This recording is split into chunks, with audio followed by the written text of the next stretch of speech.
tell you what. I'm just trying to help you troubleshoot. I appreciate that. I appreciate that. Well, I say, welcome.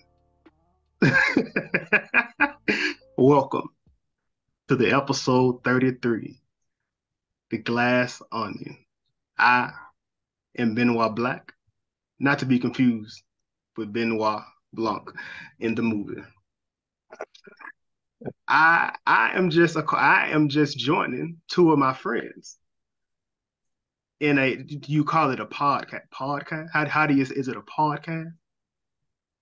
Podcast. Podcast. Joining them in a podcast. First, I'm going to speak with, how do you say, JL Step 3? How do you say your name, please, ma'am? Jazz. Oh, yeah, okay.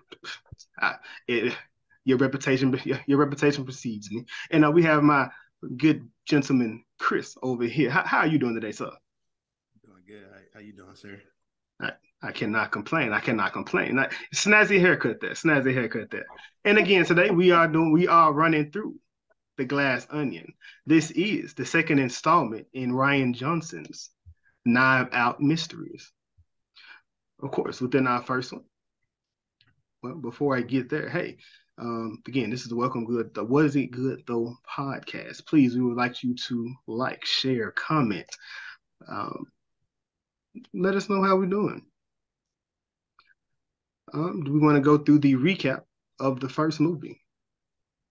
It's on you because you the recap champ. So I really wasn't asking the question. I was saying it. I'm sorry if it was is it kind of, when I speak, it kind of may have seemed like I framed it as a question, but that's definitely not what I was doing. So I do apologize if it was mistaken in that way. Back to me now. You good? Thank you. In Knives Out, this movie is not centered around Benoit Blanc at all. It's centered around Marta. Marta is a housekeeper of Harlan. Harlan is murdered by somebody in the family, and Benoit has to Benoit that thing. So now we're back with The Glass Onion. And we are going to be talking about the disruptors. But this week, we'll be led by Chris, and I'll just be the floating ghost on the outside, giving some. Do we debate on this, or how does that go? How does that work? How does my role work? You know what? I'm gonna hand it to Chris, and I'll just step in whenever you need me. Don't worry. You got this. I ain't gonna lie, I never thought I'd say this. I miss Jason right now. This Benoit dude is tripping. I don't even know the name of the podcast. We just jump right into it, but it's cool. Episode 33, I know what it is. Glass Onion, Benoit already, let y'all know. It's the sequel to Knives Out. And this one is interesting. I came into it excited because I really enjoyed the first film. Didn't really know what to expect. Of course, the only recurring character off the top of my head is Benoit Blanc, but this is a movie filled with Easter eggs and callbacks and twists and just all type of good stuff. So we get into it. We get a group of friends. We have 4 friends. I'm gonna just let y'all know right now, I'm not saying their names. So we got Agatha Harkness. We got Patricia. Like, this is what we doing. We got the dude from Hamilton.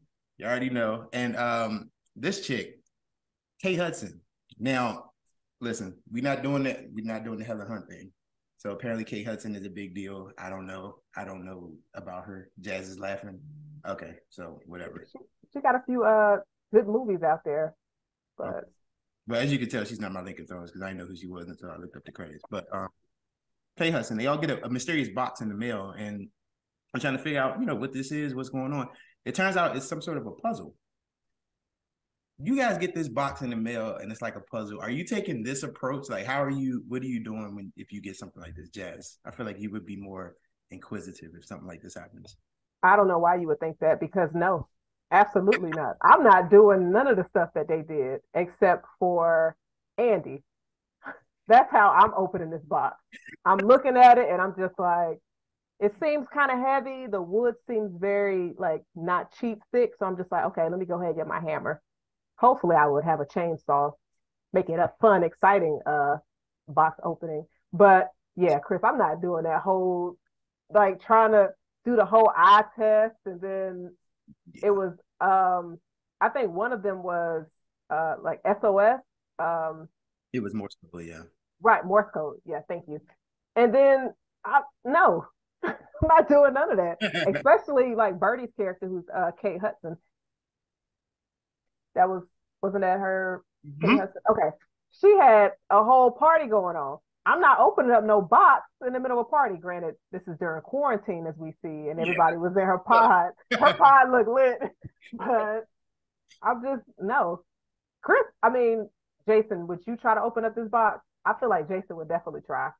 You know, I'm a puzzle person, so yeah, that definitely would have been what I'm into. That I love going to, um, what they call escape rooms. I Okay. enjoy going to escape rooms, so that's my thing. But one thing here that we're kind of not scanning over, but it was a simple puzzle. The mom, it kind of, I mean, kind of, well, this is like one of the tales that let you know who Miles really is, because the mama was figuring out the puzzle and she wasn't even really paying attention to it. Yeah, that was the funny thing too. But before we get that far ahead, I just thought it was really funny, just like Jazz said, seeing the party at the moment. And I like Mm-hmm. this scene because it gave you an idea of each character. So you had Mm-hmm. who's a Mm-hmm. Twitch streamer, and he's got a girlfriend, a young girlfriend. Then he's living at home with his mom, and I'm just like, okay, this is that's interesting. Uh, we get Birdie. She's throwing a whole party, and I'm like, oh, I didn't think anything of it until later on. Like, Right. we realized we're in a pandemic. This movie's taking place during COVID. When I saw that, and I'm getting ahead a little bit, but when I saw that this movie was during COVID, I got excited because some shows, and I think we talked about this before, we're just kind of like, why is this like, we want to separate reality from what we're watching. We don't need all of that. With this film, I was very interested to see how they would incorporate that into the story of actually what's going on, because as we know from the first movie, there's like a reason for everything. So I was really excited to see that. Birdie, of course, she just doesn't care, so she's gonna throw a party during COVID. And then as we mentioned, we get Andy, who is played by Janelle Monáe. She's did her music thing. She has some great music, and then she's dug into acting a little bit. So I'm calling her Janelle Monáe just for the sake of Right. yeah. So Janelle Obviously. Monáe, yeah, obviously. Yeah. So Janelle Monáe gets the box, and she's like super frustrated and disturbed. Like, what am I supposed to do with this thing? And then she just takes a hammer and breaks it and gets the invitation. So I'm like, cool. But then we see Benoit Blanc, not Black. Blanc shows, and he ends up, apparently he gets an invitation as well, and everyone's confused. So we get the whole reunion, the gang's back together. Everyone's confused, like, who is this person? And it was funny because Birdie's actually trying to flirt with him, but then I found out later on he don't roll that way, so it's just kind of like a little bit awkward, and he's just kind of like, I'm good, but I'm trying to be nice because I don't know you like that.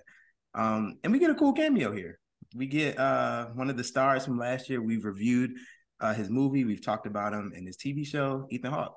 Ethan Hawke shows up, and he's apparently working with the billionaire behind the scenes, and he pretty much has a cure for COVID, which I felt the way, because I'm like, where were you?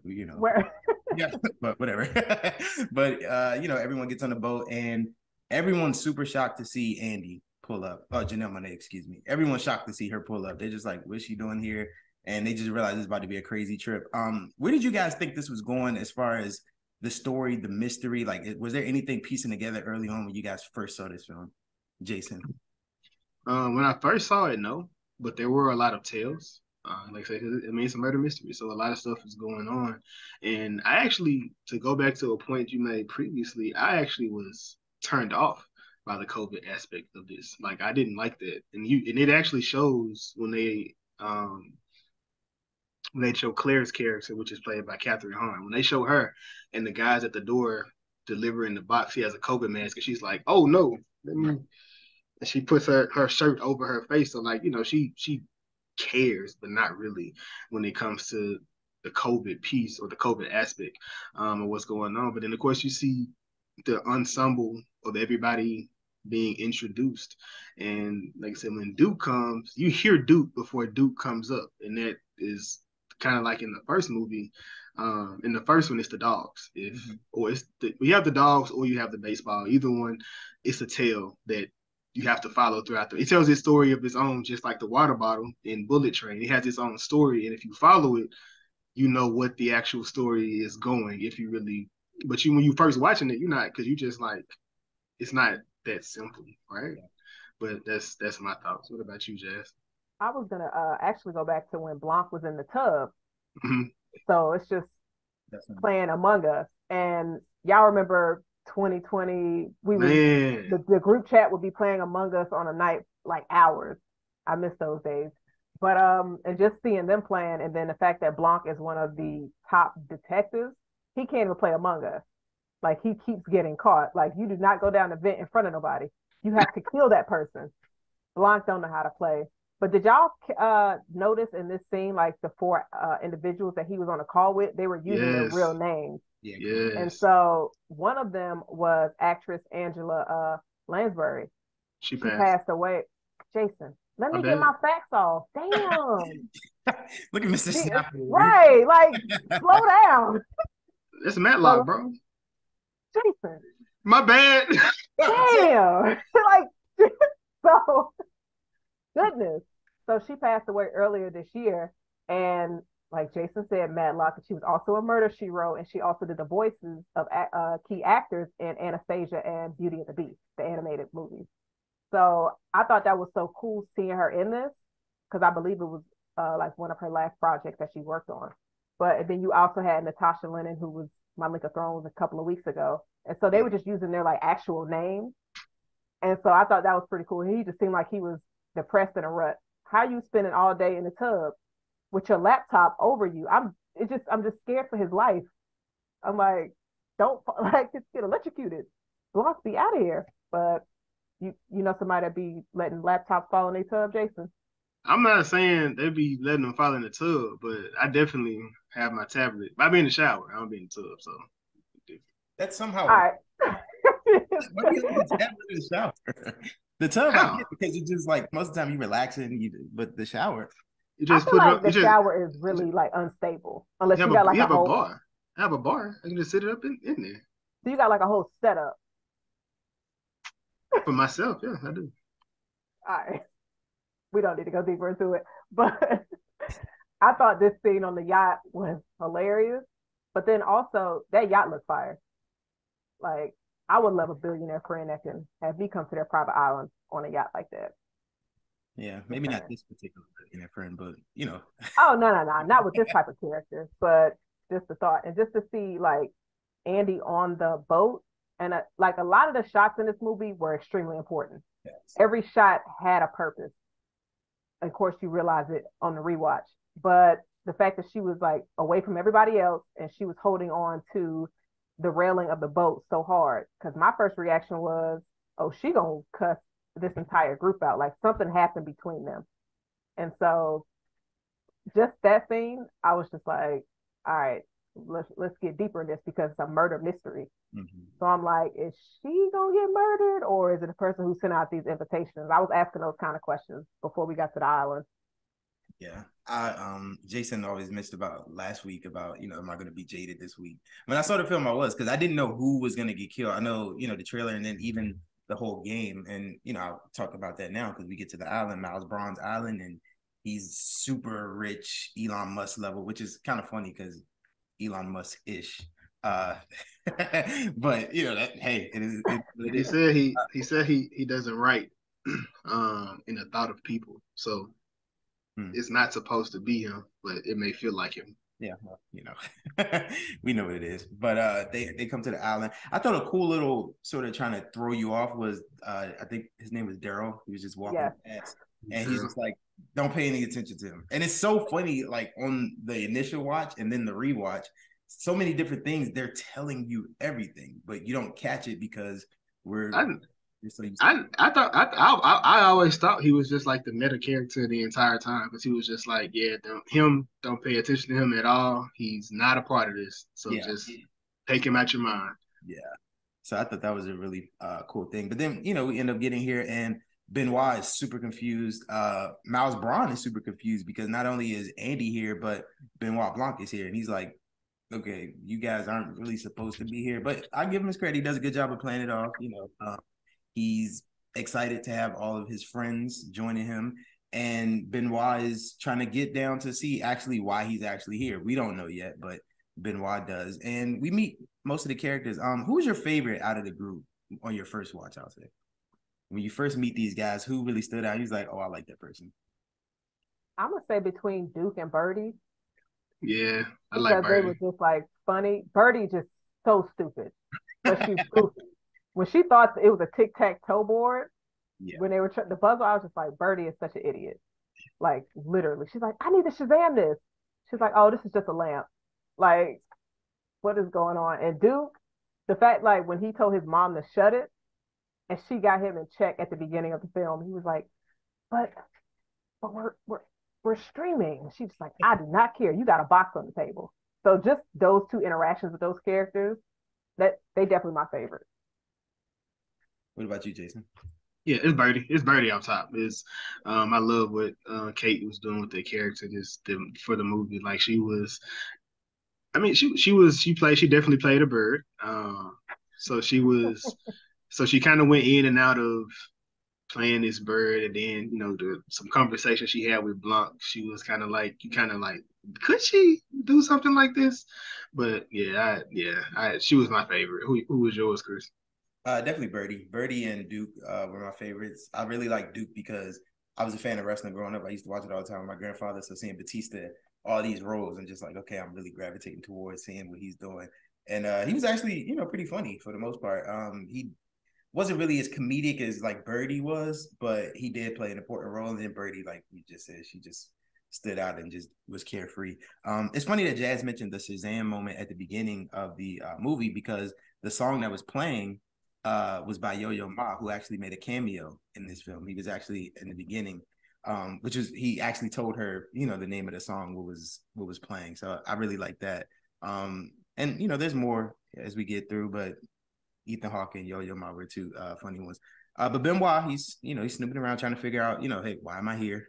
And then we learned a little bit more about each of the characters. Agatha, I'm going to call her Agatha. She's in politics, so she's political, and she really has to watch what she says. But she's in a position now where she can, gain more power. And we realize over time, with Batista, his Twitch career and everything else, it's because of Miles Bron, who has put them all in positions to succeed, which as a friend, you would expect. So, you're happy for him at that moment. But then as they're all talking, gathered around the pool, we see Andy, who is super pissed. She doesn't look like she wants to be there. But then two, as Jazz says, she's very distant from everyone. And she ends up speaking up at the pool scene. Two things that stood out for me. The first one was Batista's girlfriend. We saw, as Benoit was snooping around trying to figure out things going on, he ends up seeing them in bed together. And that was immediately red flag, like, okay, that's not right. And then as she's talking to one of the other characters, she mentions how he gave her like a full room of flowers and, for her birthday, for her birthday. And like Jason said, every piece of dialogue is so important. Everything that's happening is so important. So especially on my rewatch, when I already know what's happening, I'm paying extra attention to characters, like how they're reacting to things, what they're saying, all these different things. But Andy spoke up at when she was pretty much telling them about themselves. And what did you guys think about this scene where everyone's talking and Miles Bron he has that arrogance about himself, but it's almost like ignorance at the same time. So I'm sort of curious. So with Miles, like the first interview, so actually if you go back, even on my first watch, it was like there was something that went on between Andy and Miles. And like his whole face is just he was like stone cold red when he seen her on the beach. He was just like, she came. It was like, for me, it was like, she came. As the story progressed, we know what it really was, but when he's on the beach, you're like, oh wow, she actually made it, type thing. So when she was sitting here and he was telling us about who the disruptors are and how they're disruptive to different things, and he basically was saying, my friends suck and I'm on top, like, and this is why we disrupt, or this is why we shook everything up. It was like Edward Norton, right? That's Yeah. the character, Edward. So I enjoyed how what he gave to the role, like him being able to sit there, give that speech, and how him and Andy were playing off each other within that was like super dope. And she, like you said, she told him, y'all are on his golden tits. That's it. In it with at this moment. And I like the thing they said, Birdie, they say she went to Oprah and told them that she was like Harriet Tubman in spirit. Yeah, Yeah, Birdie was wild, man. that interaction was funny because when Andy said that, she was just like, "You compared yourself to Harriet Tubman," and then Birdie responded, "In spirit," like like she had explained this situation to people multiple times, and so you realize all of the like I guess things that all of these individuals have done, where you just like, okay, I shouldn't like none of these characters because realistically they're all terrible people, and Miles is obviously, like you said, like the top one, and so I think, like as you were saying, Miles is just full of arrogance. I think his character represented nothing but like straight on white male privilege. His like he had an hourly dong that went off every hour while they were on the island, and then his car that is a unique what's it called, blue, Baby Blue. baby blue, which is at the top of the glass onion because Blanc asked about it when him and Blanc were talking. When he told Blanc, "You're not a part of this experience," but he was like, "Nah, let's do it." And then he was just like, "Just so you know, my puzzle got made," because they were trying to figure out why Blanc, how he got the chest, the box. And so Miles was like, "My puzzle guy only made 5." And it was just like, okay, so on the rewatch, I'm thinking, okay, so he got a puzzle guy when he was just trying to take the credit of creating this puzzle. So it's like he said a lot of things to where as you think you just like he's not as intelligent or as, smart as he wants people to think that he is. And so Blanc is just like, you got all of these people with a game that is saying who killed you. Blanc was like, nah, that's very suspicious. Like he was suspicious immediately when he found out that he probably got a reset box. And I believe this was the scene where Blanc was just like, was this the scene where he said it's kind of like getting a loaded gun, putting it on the table and turning off the lights? No. It wasn't there yet? Mm-mm. Okay. Mm-mm. That's that happened after dinner. Oh, right. You're right. Okay. So with the so iPad. this was actually when he was when he was talking to Bertie. And she was like, I'm a truth teller and some people can't handle it. And he was like, well, it's a dangerous thing when you mistake speaking without thought is for speaking the truth. And she was like, are you trying to call me dangerous? And he was like, yeah, we'll see. We'll see.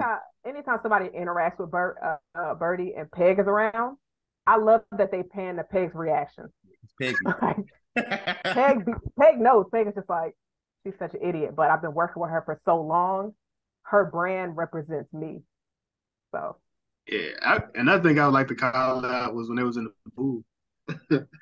Batista got a holster in the pool, his gun in the holster in the pool, and it's in the one piece. A simple mistake could, man. He didn't let go. He didn't let go of that gun. Like he held on to it. Like I said, it was. But you can tell. Like I said, the things are turning because it keeps on being reoccurring from him shooting it, making it to the place, to him in the pool shooting it again, to him being not in the pool, but they just like I said, it's in his bathing suit. That's kind of crazy for it to be in the bathing suit. And they were I think when after this is when Peg was speaking to Miles as they was getting ready to they was getting ready to go back to the room to prepare for dinner because dinner was I think at 8. And then she was trying to get him not to get Birdie to not release a statement to Bangladesh, which we didn't understand what that really was about, but we knew it was going to be something of importance. So yeah, I felt really bad for her PR lady. It was just funny. But even when Benoit was following her, it looked like she had a motive. So I really like how they played everything up. And then we get to dinner. Everyone's all gathered together, and we see Miles showing off his wealth. So he's got like everything, all glass, everything, like all type of artwork and just everything. And then of course he has the Mona Lisa. Did you before you get that? Did you notice that Kanye West picture in the room? Nah. He had a Kanye West picture in the room. Yeah, I have to show it to you. It's crazy. Come on. Like, it's a little bit on the nose now, Jason. You know who that is, but he shows out the Mona Lisa, and everyone's just like, I think it was Agatha. She was like, "You have a painting of the Mona Lisa?" And he was like, "No, I have the Mona Lisa." He talked about how it changed his life and everything, and you could just feel I don't want to say arrogance, but it's just like, I'm untouchableness. Right. He sort of got that from him. And everyone's drinking and everything. And I don't know about you guys, but for me, I'm paying close attention to everything that's happening on this part, my first watch. Everything I'm trying to guess, everything I'm trying to, watch each character, everything that's going on. And then we get to the game, which is, who killed Miles Bron. There's something else, Jason, you want to say? Yeah. So two things I do want to point out, like the way Rian Johnson directs movies. And he's done it like since the beginning of his like career and how he films things. And I was listening to one of his interviews, and he was saying like the way he learned how to write is his father was trying to learn how to produce movies, and he went to like a writing class, and he was like in 9th or 10th grade. And he said ever since then, that's just how he's written every one of his movies, from how he learned at that point till now. And like he has a big thing with blocking. So if you ever look at the movie, like if you look at the movie, you could literally look at any point of the picture, and there's going to be something that sticks out. Like, and there, so at every point, whenever the camera is panning, something is going to be shown in every block that he's doing. And the other part is we get the motive or the reason. We get motive for why Claire, which is the governor, Catherine Hahn, or Lionel Hamilton, which is what you said, why they would have motive. We find out that the clear, which is a solid hydrogen fuel, is running the building or the facility that they are in. And Lionel is like, one thing, another detail that kind of it kept in the movie, because I seen this in the theater. So when they have the trigger where the Mona Lisa closes, it opens and closes every time for protection.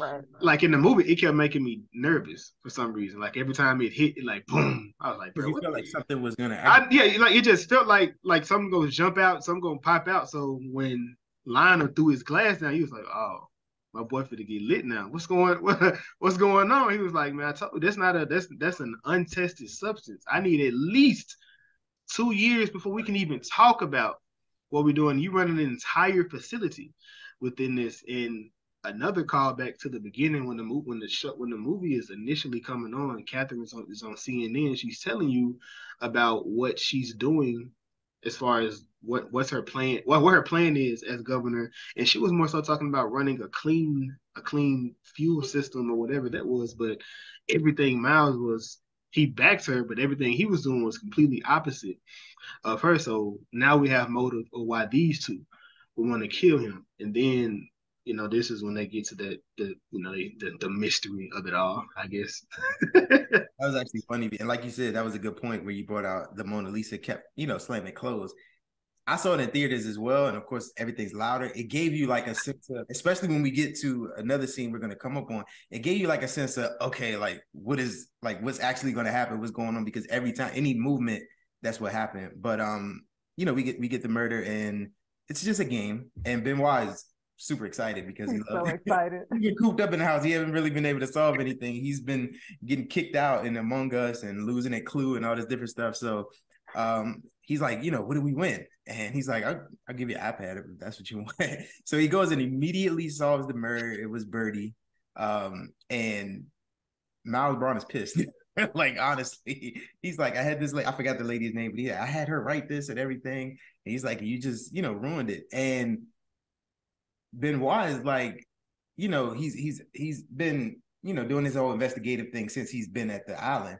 And when we see everything come out, he's telling Miles, and this is where Jason mentioned, these people have a reason to kill you. Honestly, like there's a serious motive for someone to actually want to kill you, legit.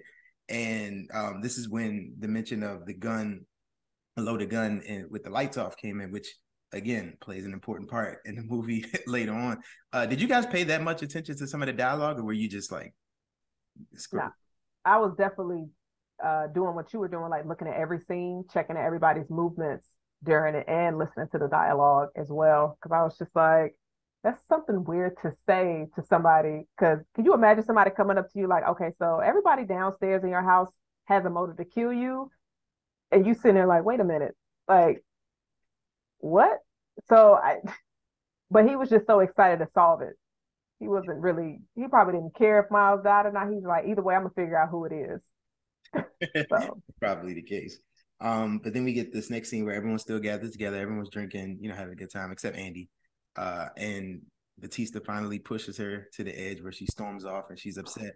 When I saw this scene was tense because, as again, I saw this in theaters and everything is happening. Like, something's building up. I didn't expect what happened to happen, but everything was building up. And then, like Jason said, the Mona Lisa is boom with everything that's going on. I'm just like, what is about to happen?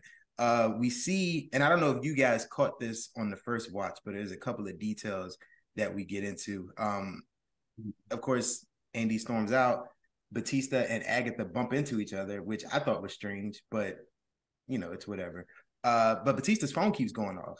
His phone is constantly dinging, and he mentioned that he gets Google alerts, and I believe it was Leslie Odom's character. He's like, "You get Google alerts for this?" He was like, "I get Google alerts for everything." You get Google alerts for Google alerts. Dude was wild. Like he making sure nothing slipped past him.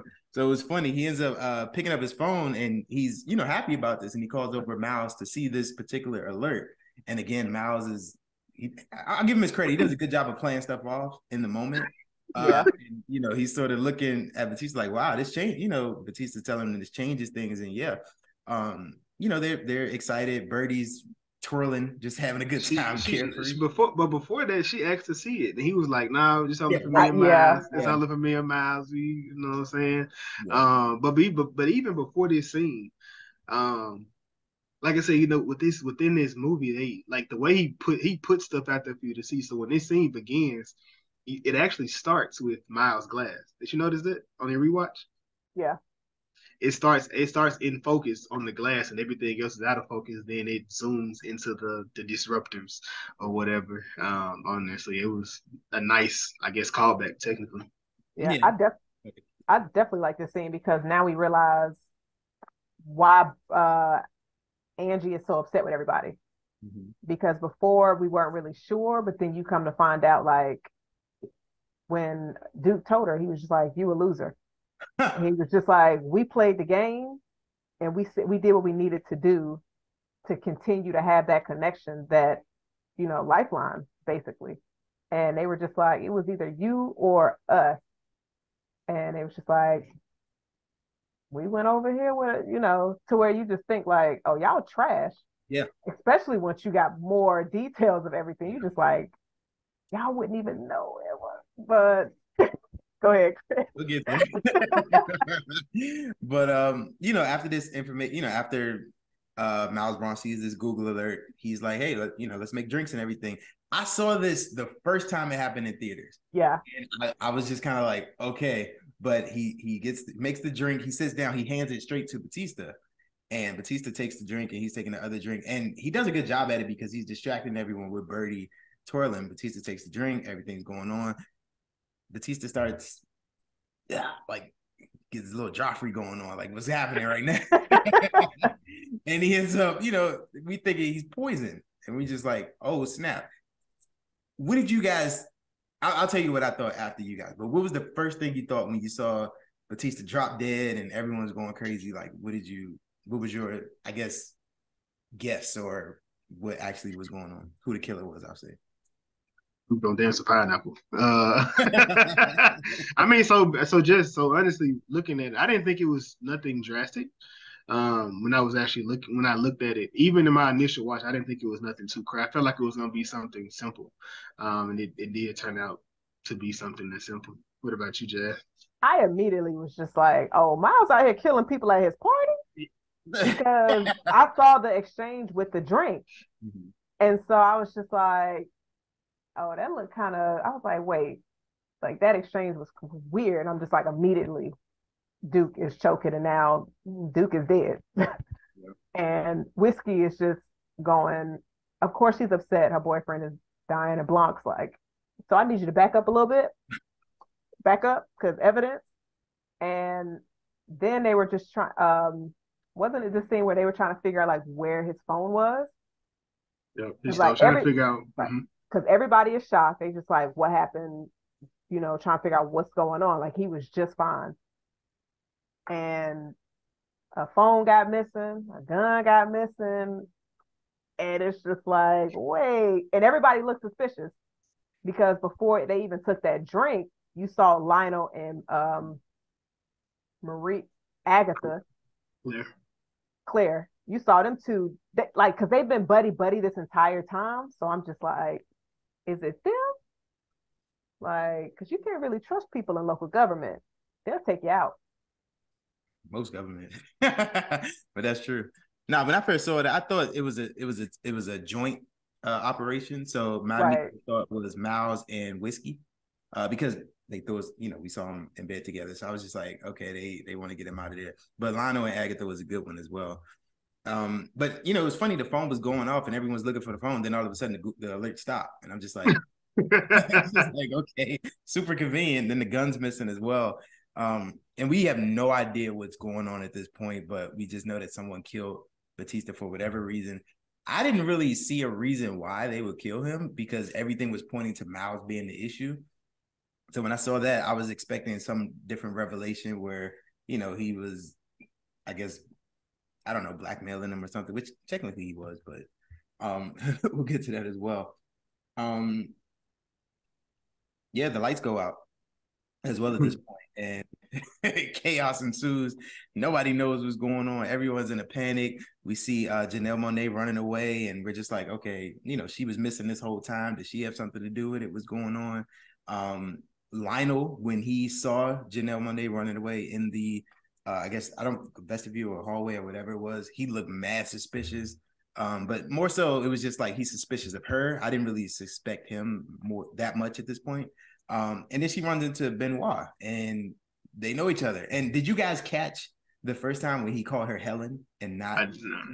I caught I didn't catch it. I didn't catch it the first time. No. Yeah, I caught it, and I was thinking like, wait, her name's not Helen. So I didn't expect the twist, but I'm just like, okay, that's interesting. And then the gun comes into play. We see a glove and the gun behind the glass, and Janelle Monáe is shot, and we're just like, oh snap. And Benoit's pissed because at this point, 2 people are dead, and we got to figure out what's going on. But plot twist: Andy is not, was not on the island. She actually has a sister, a twin sister. And her name's Helen, and she ends up going to Benoit Blanc to try to solve the murder of her twin sister. What did you guys feel when this twist came up? Because I was completely like, I had no idea it was coming. It was really well done. So, Jason, what did you think when you saw this? Whenever I seen her get shot, I looked at my watch like, bro, the movie finna be over that quick. Like, damn, what the? I'm like, wait, we got a whole hour and a half left. Wait, what's going? Like, this is a whole new movie.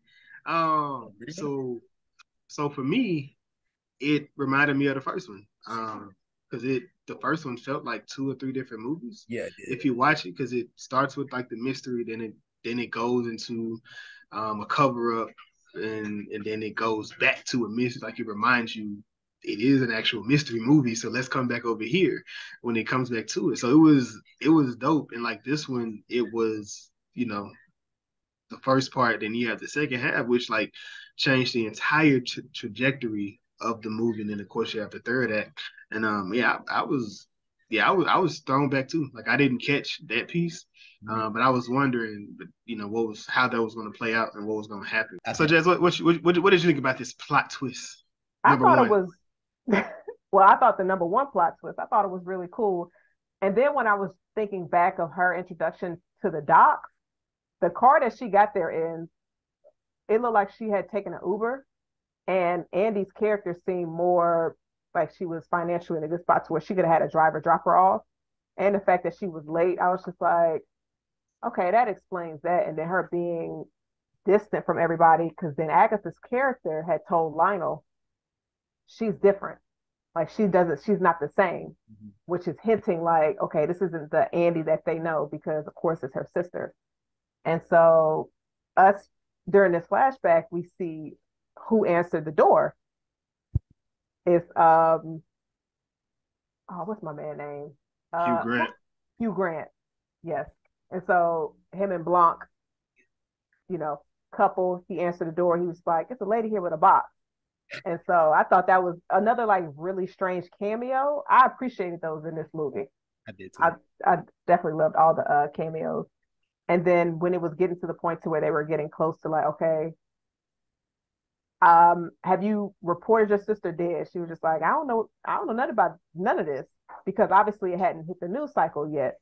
And so Blanc was like, I know some people will keep it low for a week, which was good because of course they're going to an island where no internet, well, shouldn't be. But I thought it was funny because Blanc told her, like, something could happen to you because one of these people on this trip could have possibly killed your sister. And so Helen was just like, I'm getting kind of scared because she's from Alabama. Yeah. I can't do no Alabama accent, so I'm not even gonna try. But Blanc was like, I'm not a bodyguard. Basically, sis, look out for you. No, that's not what he said. What did he say, Jason? Go ahead and change your voice for us, please. Yeah. I thought we got rid of this guy at the intro. No. We gotta throw him in there every couple of minutes. Oh, okay, cool.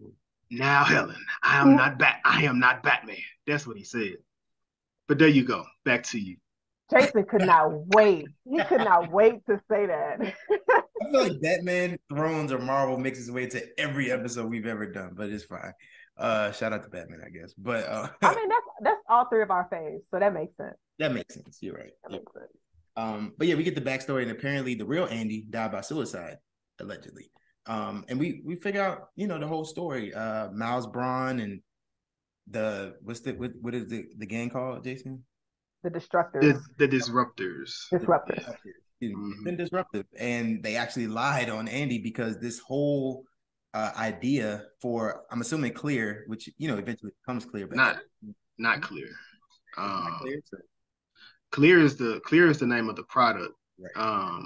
The name Alpha is the name of the company that they created when they used to go to the Glass Onion, which was a bar that got closed. So yeah, they were pretty much losers at this point. When that was losers then, because Claire character haircuts, bruh. Yeah. Chris, that was wild. He wasn't a loser, was Andy low key, which is actually kind of funny. Right. Well, she wasn't. She was. I mean, she was good. She was always good. That's why they didn't like her. Well, that's why he didn't like her. So you had Andy. She had just got in trouble for what she did. Was it the black? It wasn't the black. It couldn't have been the blackface thing at that point because she had did the Beyonce blackface. You talking about Birdie? But I said, what I say? Andy. Yeah, Andy. I'm sorry. So yeah, Birdie. She did. I forgot what she was in trouble in '98. So at that point, she was in trouble for whatever she had did. Lionel was a substitute teacher at this point, so he wasn't even a scientist. Claire had just lost an election. Duke was just a twitcher, and he had just got kicked off Twitch for. I forgot what he had did at that point. It wasn't the Rhino Pills yet. Oh, was it? He did something. He did something because he did something else. He had just got in trouble. Yeah, that was crazy. For his game, and then Andy introduced Miles into the fold, and you see how Miles corrupted the Disruptors, or disrupted the Disruptors, if you want to go that route.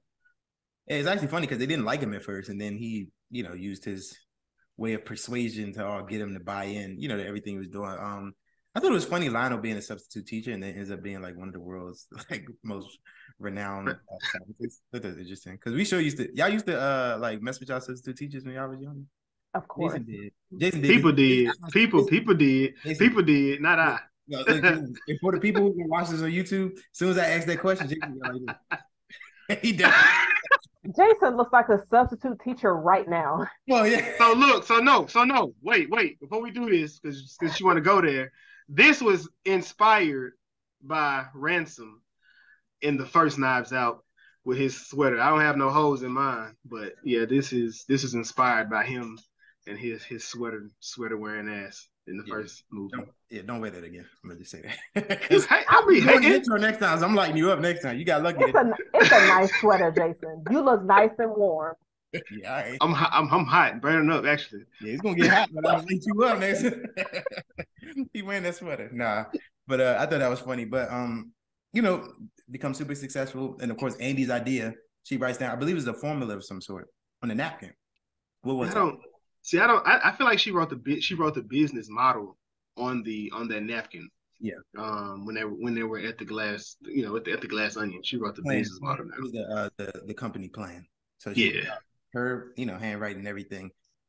Ended up going to court because Miles is a jerk, and everyone testifies against. And I felt so bad for her at this point, especially Agatha. She couldn't even look her in the eyes, and she made mention of that, and it comes up, later on in the film. But she's just like, "You can't even look at me in the eyes," and I thought that was just mad trash. Like, they weren't.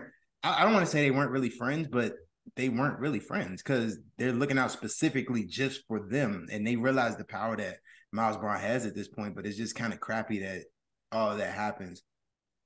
She's super pissed naturally. She loses the case. She goes home. I don't know if I would have did this, but she's trashing. No, Chris, definitely not. Yeah, no, I wouldn't have did this. She's trashing her whole, place.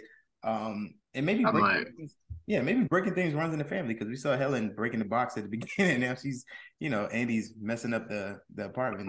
I might though. I mean, just think about it, bro.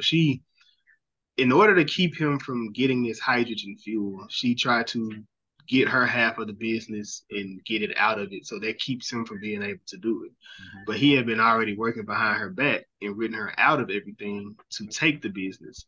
So everything then fell in the laps of their friend group. And the friend group decided to side with him based on what he could do for them or what he had did for them. He had proven himself within the group. He had helped Lionel. He had helped get Catherine elected. He had helped move Duke into the Twitch world. So he had been helping everybody in the group pretty much. So I guess within that little bit of proof is what they wanted to ride with over what Andy did. So this movie actually confirmed one of my long-standing theories that humans are trash. Well, that too, but anyone who's a billionaire is just not a good person. I don't think you reach that point without stepping on toes. That's just something that I believe in. I haven't been proven wrong yet. So, but in her trashing of her place, she ends up finding the original napkin, which has everything on it, and she has a leg up now. She has leverage. I don't know if I would have did this either, but no. She decides to mass email everyone, "Hey, I can ruin your lives." And I don't really know what she was looking to gain out of this outside of maybe an apology or, yeah, Jason, that's exactly how she was posting. An apology. It's my daughter's wallet. I want to know. If you want to know. And I think this was a misstep on her part. She shouldn't have did it, but it was written that way. We love to say that here. So we get to that's Jason's line because I was just like, sis, I would have sent that to my lawyer and I wouldn't have sent them anything like at all because I'm curious. But go ahead. I'm gonna let you finish. No, I'm just curious. Like, okay, you send that to them and let them know ahead of time. Like, okay, I have this. Like, why? There's too much riding on that coming to light to where because they all perjured themselves in court. Mm-hmm. So, no, I'm not telling anybody. That's like a villain telling the hero all of their plans. Yeah, that's true. I think it was more so they were friends at one point, so she wanted to give them a chance to clear themselves before she did her work. And their lives. But I agree with you, Jazz. I would have been like, they already ruined me, so they out of here. Right, like they wasn't thinking about me because they know that they lied. They know that they were wrong. They know Miles was wrong. That's just me. I'm just like, so somebody could just do you so wrong, and then you still like, okay, let me still give them a chance. But I guess that's forgiveness. I would have sent that to them 2 weeks after I sent it to my lawyer, to where everything is already in the process, and they would have got a call. Yep, that's at your house. Like, nobody lives with you. You ain't got no dog. What's to keep them from making it look like you killed yourself? It's funny you mention that because we see word gets out and she ends up dead. I believe she said sleeping pills were in her system, which ends up happening. So now the mystery begins. Who killed Andy? And everyone has a reason to kill her at this point because she literally will ruin all of their lives. Again, another small detail that I didn't notice on the first watch, and I actually forgot about the ending, but I did remember the detail in the second watch. Batista's in the pool, and he points out the model Porsche, on the pool, and then that comes into play as well. Who's it? And it's a Cooper party. And it's Cooper's party. And I'll give Edward Norton one thing. He did a good job of redirecting things and playing like it was crazy. He's really good because he's just like, and it's Cooper's party. Like, don't talk about it no more. Like even when Batista's poisoned, he's talking about oh, go ahead, Birdie. He just does a good job of redirecting things, and that's his I guess that's his skill because we come to find out he's not that smart. But that's really his skill of doing everything. But of course, Helen, she wants to get to the bottom of her sister's murder. They come up with this whole idea of let's go to the island. I thought this was really cool because it was cool, but it was also kind of, but she pretty much had to study Andy's whole backstory. She had her diary, she checked her emails and everything, and then she gets the haircut to look just like her. So we gotta call this out. This is probably the weakest part. This is the weakest part. This is the weakest part.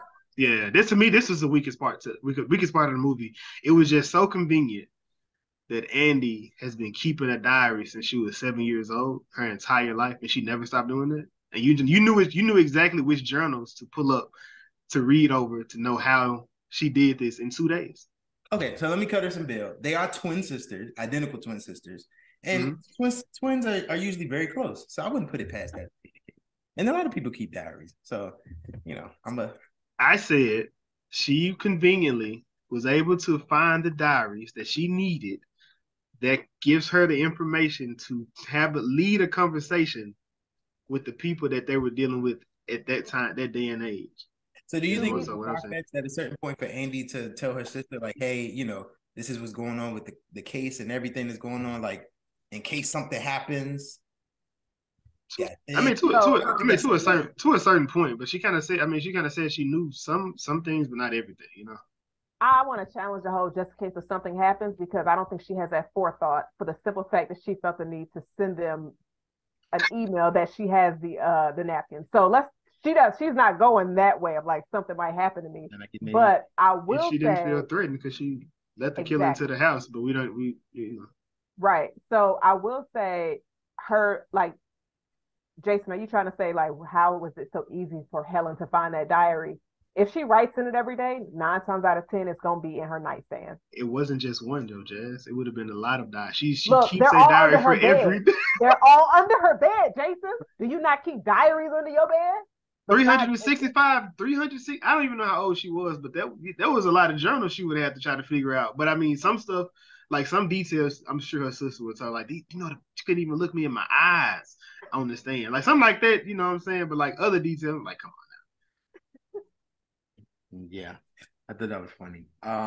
But you see everything playing out, them going to the island, the reactions for why, Andy's showing up, different reactions from Miles and, the disruptors. They're like, hey, she doesn't mess with us. Why is she coming here after basically trying to ruin our lives? And they're afraid. And then Miles is just like, yo, I just killed you. What's up? No, I'm kidding. But he's but for real. Yeah, for real. Hey, guys, spoilers, but that's what happens. But no, we get into everything. And he's super surprised. But then the story plays out, and I really enjoyed this part of the film because it's almost like we got the movie from different perspectives. So we got it from our perspective as a viewer, and then they're like, yo, this is what happens with BenoitBlac and what he's dealing with and how they're coming up with this plan. I thought this scene was really dope too because Benoit is such a great detective. He's able to solve all of these different things except for Among Us apparently, but he's admiring and Clue. Yeah, that's another one. He hates Clue. It's not that he just hates it, but Clue is a really good game. Yeah, he just called it stupid. I don't know. He was probably losing and got something. He said he's not good at it. I'm not good at those stupid games. Are y'all good at Clue? No, I haven't played. My daughter is. Yeah, I feel like I played it like 1, 2 when I was younger. So what? My daughter's real good at it. Clue is so much fun. Have y'all seen the movie? Of course. I don't know. It's got Tim Curry in it. I think it's only one. I don't think they did a remake. There's only one. Well, yeah, it's real good. It's aged very well, but which I know some you talking about murder mysteries and things of such. I know Ryan Johnson. They asked him where did he get the motivation to do murder mystery, because his movies typically, what he does typically isn't in that realm. But all his stuff kind of somewhat changes. Have y'all ever seen Looper with Bruce Willis and JGL? Yes. Super solid movie. You ever seen that, Jay? You should. If you haven't seen it, you should definitely is check that the out. movie where the dude jumps in different? Nope. I'm thinking of something else. I don't think I've seen that, but let me do some Googles real quick. It's a time travel movie, but it's a little bit different. Doesn't he like jump through, because he can jump into a bank safe and then take all the money, then jump back into the house? Wasn't that a scene in that movie? I feel like that sounds familiar, but that's it. No, I don't think that's because he was broke. That was the whole premise of it. He broke, so now he couldn't do that. he wished he could have, but it was. There's a movie that they do that. Okay, because you know what I'm talking about, right? That's not. He can jump in. It's not just one person. No, Jason, I feel like this is what it is. He could. But in that, because he was broke. That's why Bruce it's not that movie, Jason. We trying to figure out what the actual movie is. Oh, she keeps saying I feel like it's that movie. I'm like, no, it's not. No, okay, we can go on. So make sure you're on that, because I want to know what movie. Okay, so Chris, are you familiar with Ryan Johnson's work? Before I continue, with Ryan, I've seen these two, as far as I know. These two movies. That's it. I mean, I'm sure there's another one. I just haven't researched it. So, I mean, did you? Okay, so I think you seen the Star Wars movie that he did. Did you see that? The Last Jedi. Yeah, the one with Did you like it? Yeah. Go ahead. Did you like that? It was cool. That's probably one of the most, outside of this might be my last time, Chris. Halloween Ends. That's probably one of the most divisive movies within a community of people.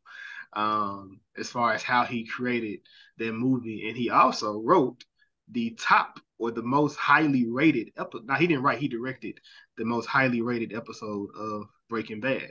It was the Ozymandias. Is that how you say that? He directed that one. He also directed one called The Fly. He said when he did that, they were out of money, so they had to make it. They had to make it something that was in just one space the entire time. So that episode. So small tidbit. That episode was very divisive when it came out, because people were like, it sort of disrupted the story that was happening. Disruptors.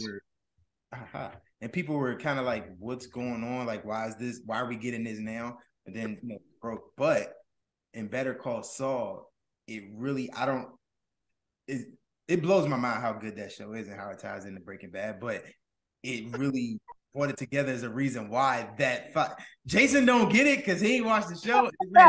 I've never watched either show. I've never watched either show. I'll tell you that, because I don't remember this.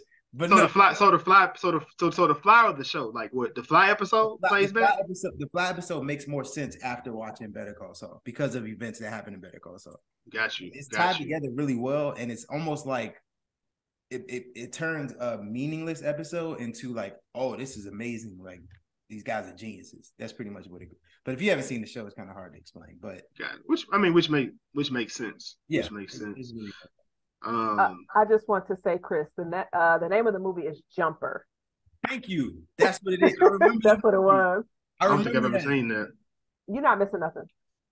Hey, well, but also, but he also, Sam Jackson was in that movie.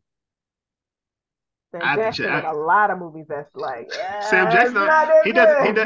He doesn't turn down the role. I don't think. Look. His catalog is crazy stupid. Like, movies, you'd be like, why?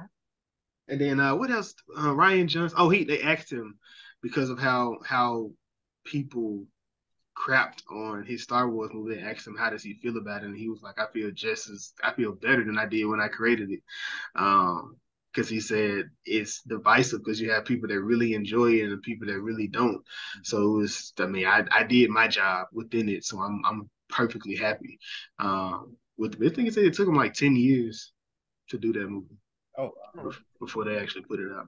But was really well done. He did another movie I want to mention later on, maybe during Lake of Thrones. He's not my Lake of Thrones Jason, so don't try that. What are you talking about? Ryan Johnson? Just say it now. Ryan Johnson? Well, he did a movie called Brick. This movie I saw it a long time ago. I see why. I know. I get it now. But okay, I'm gonna let you continue. You get what? Nothing. No. Go ahead. You got to tell me. You get what? Because I don't even know Brick. With JGL. Come on. Keep going. Okay, so you know. Okay. He filmed that at his high school. Yeah, that was a good movie. It's low budget, but it's another mystery. So that's a really good movie. Is that your nickname for him? JG? You said JGL? I just don't. I don't know how to say it. I mean, I know how to say it, but I always confuse it with either Joseph Levitt Gossett or if it's Jordan Gordon Levitt. I always confuse it, so I just say JGL. Gotcha. Okay. JGL, you got it. So you don't. But that's okay. I mean, it was for Jazz. She asked me why. Yeah, I was confused why he abbreviated. That's fine. He's in this movie, by the way. I was gonna say, speaking of JGL, he's the dong. He's the voice of the dong every hour. Right? Yeah. So, shout out to him. I think okay. So we get now we get in the unraveling of why people really have, because we have the motive of Duke, to a certain extent a little bit, but we have the motive of Lionel. And we have the motive of Claire. We have their motives. We kind of have a picture of why, what's her name? Birdie would do it, but we really don't know why Birdie would do it. And we don't know why Whiskey would at this point. Yeah. But we kind of get the I guess the bigger picture of what Whiskey's motivations is when she's actually talking with Andy or Helen. At this point, we know it's Helen. She's speaking with Helen, which is for the second. No, I was gonna say I actually suspected Birdie a little bit because I'm thinking, okay, they're trying to throw me off and something's gonna happen with Birdie. So at this point, I was suspecting Birdie because I feel like I've never really suspected Lionel that much. I never thought that he would, be the killer. So I wasn't tripping off that. But Birdie, I was just kind of like, okay, they're gonna flip it somewhere and we're gonna, get something new. So I didn't really know what to expect at that point, but.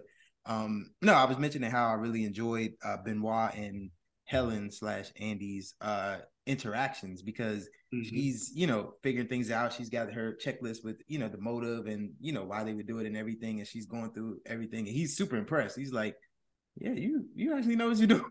So it's because she was drunk. Well, exactly. Because this is kombucha.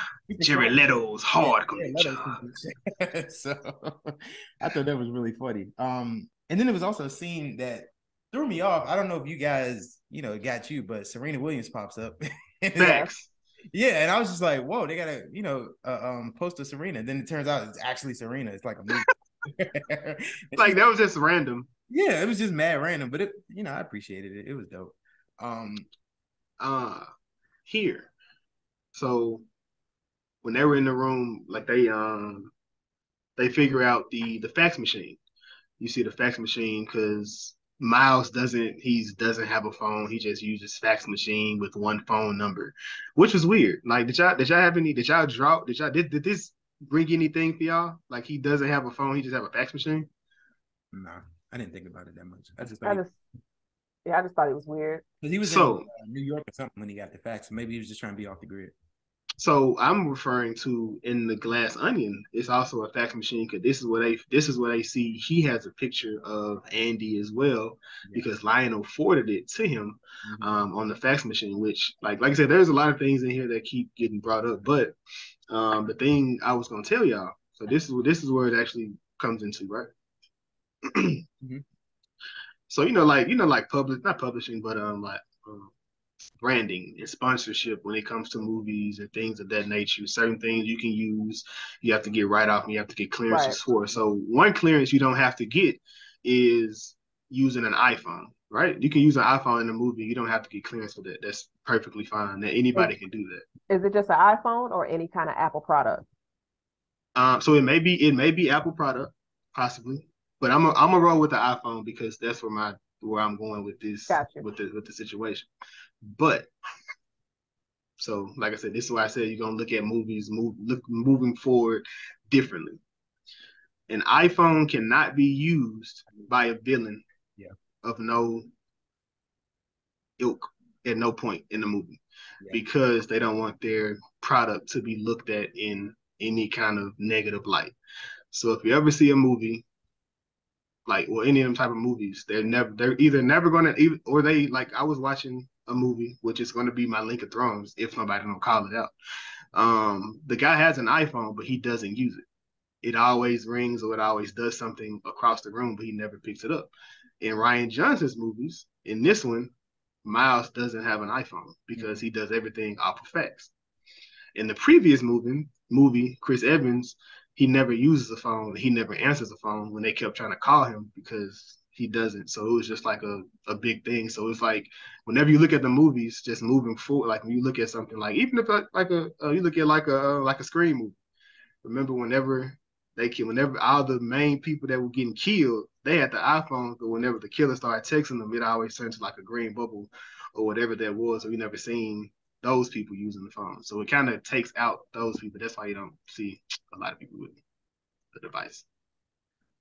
So learning that villains can't use iPhones is going to make me look at movies differently forever. If you look at like a movie like a mystery, yeah, it would. It'll make you. You're gonna quit. You would look for that. I bet you would start looking for it now moving forward when you watch a movie. Can you name 5 movies off the top of your head where the villain is using a phone? Off the top of my head, using a phone. Fast and the Furious, Burn Notice, not Burn Notice, but Red Notice, the movie. You got the movie out. What was it? Crap. A villain is using the phone. What's it? All them James Bond movies with Daniel Craig in it, they're using telephones. Oh, also, you have The Gray Man. They're using phones in there. Any murder mystery or an action movie, they're using cell phones. Like Bad Boys 2, Bad Boys 3. I mean, Bad Boys for Life. You want me to keep going? Or like, what are you trying to go for a certain point of what was your contention in it? I guess it's because I don't care if the villain is on the phone or not. So I know it's not how I watch movies. I mean, that's your fact because I get the point. I get the point you're trying to make, right. But yes, it was. That was big to me because like that would make because if I'm a movie maker and I know if I'm making a mystery movie and I'm trying to make sure I hide whoever the villain is until the last point, and it goes to a point of hey, this person can't do a certain thing. Pretty big to me. But hey, Jazz, I'm sorry I let you down. I ain't gonna lie, you kind of bodied her, but that's okay. I can't who? I said you kind of bodied her, but that's okay. No, I mean he listed the movies, but it was like I was expecting something. I feel like if Jason didn't have no movies on rip, Jazz would have been like, "Oh, so you're in the movies?" No, it was just like, no, it wasn't that. I was like, I'm sure Jason could name 5 movies were on the phone, but I was just like, I mean, I couldn't. So I wasn't going to sit up here and be like, Jason couldn't, I'm sure, because you had your fact. But I don't, like, on the phone, I guess that's a detail I don't pay attention to. Yeah. So. Not paying attention. It's a lot of details you obviously not paying attention to. And it's a lot of details you don't pay attention to. Like but, what? A vest that Chris pulled from Reddit last week? You got me from one fact? First off, what? I don't even know why you brought Chris into this. I enjoy Chris's fact from Reddit, and I enjoy the fact that he shared today. No, so I said what fact did I what fact? Jason, you sit up here act like you know.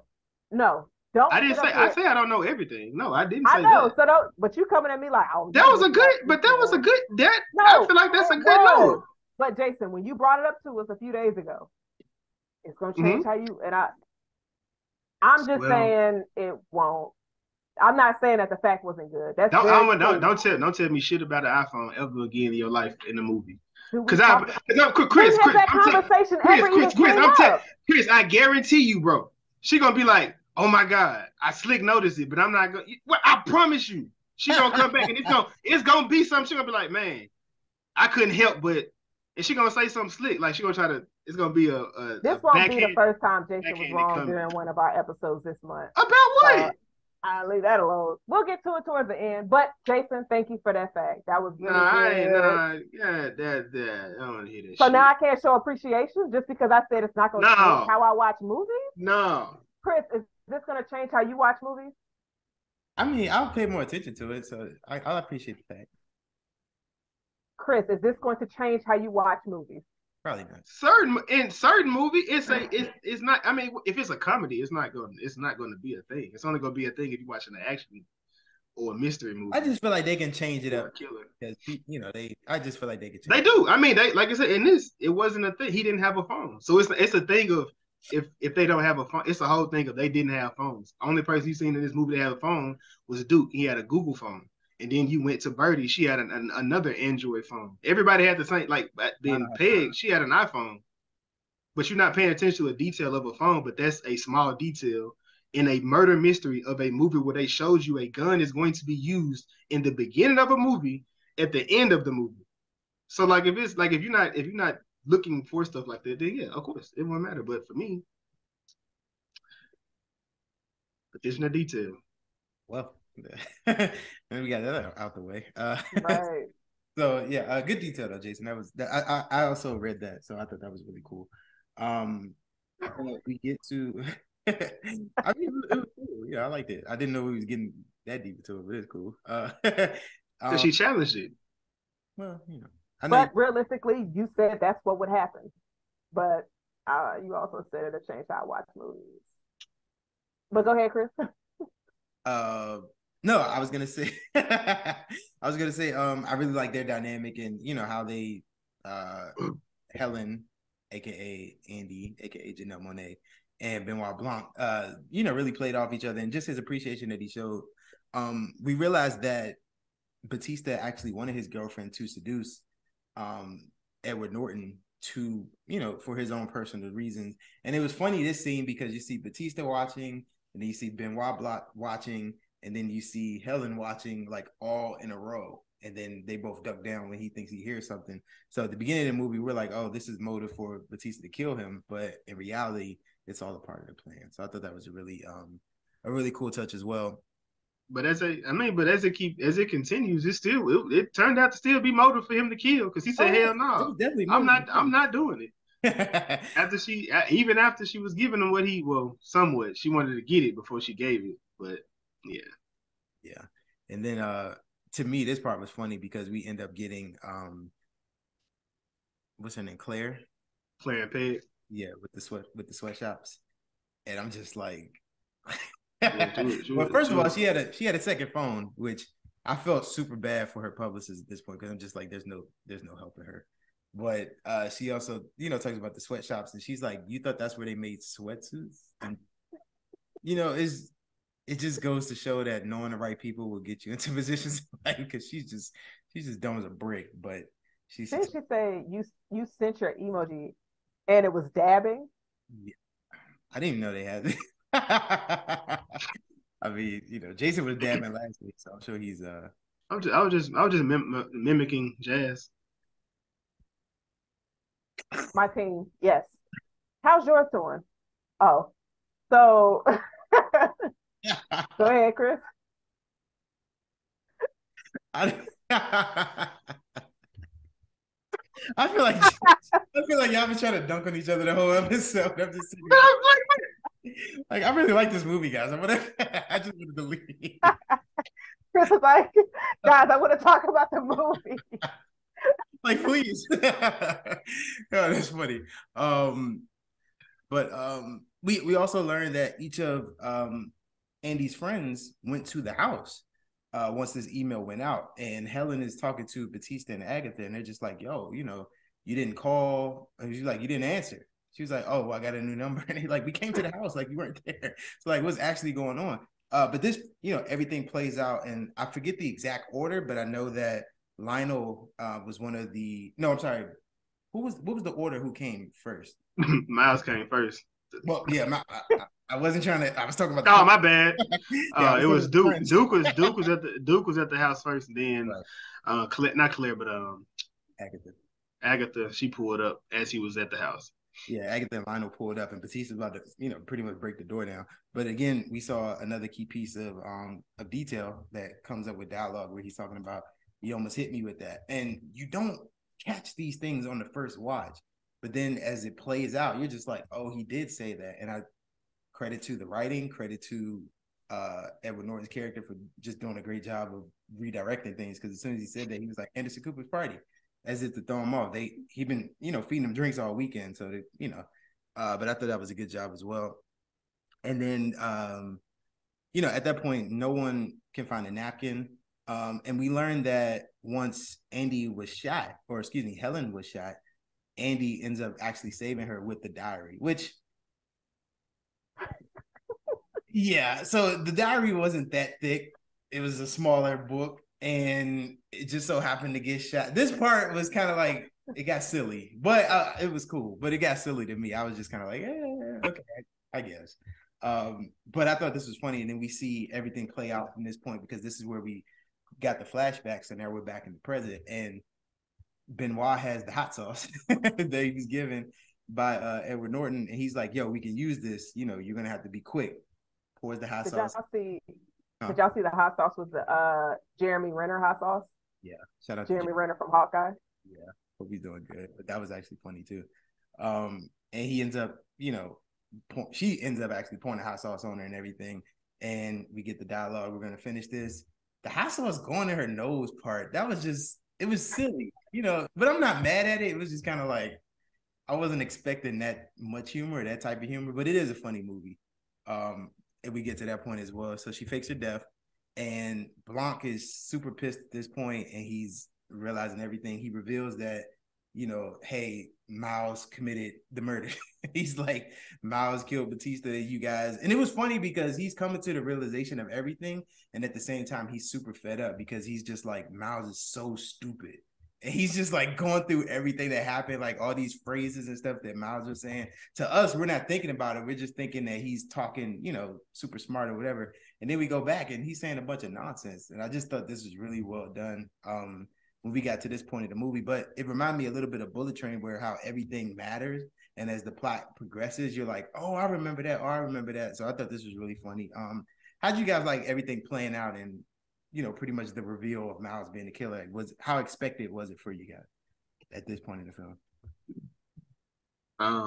Like I said, I mean, as you start to look at it, he had the most to lose, and he was the only one that, not necessarily truly could have gained, but he pretty much put what Benoit said. He put himself in a situation to where he needs to be killed, but also where he had the most to lose within it, but he was also stupid in here. What you think, Jazz? I like when I saw the first scene of him handing Duke the drink, I was just like, that immediately made him a suspect, because I was just like, you just made the drink, and then just to see that exchange. But then I thought in that scene was cool, because when he said, do y'all remember, he tried to tell us Duke took his glass.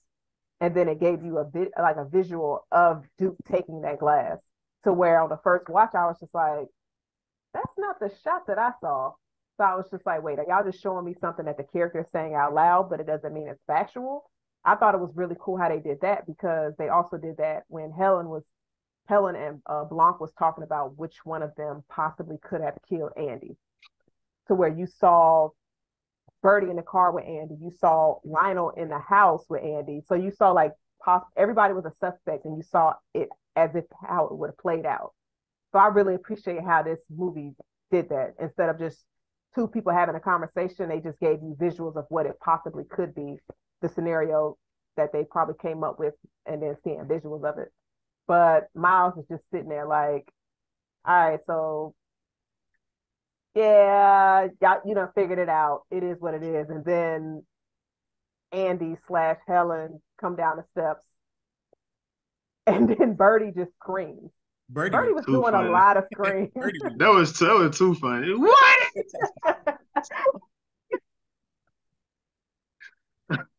I'm not gonna lie, I feel like I would have said the same thing, because I'd have been like, wait, we just saw you get shot.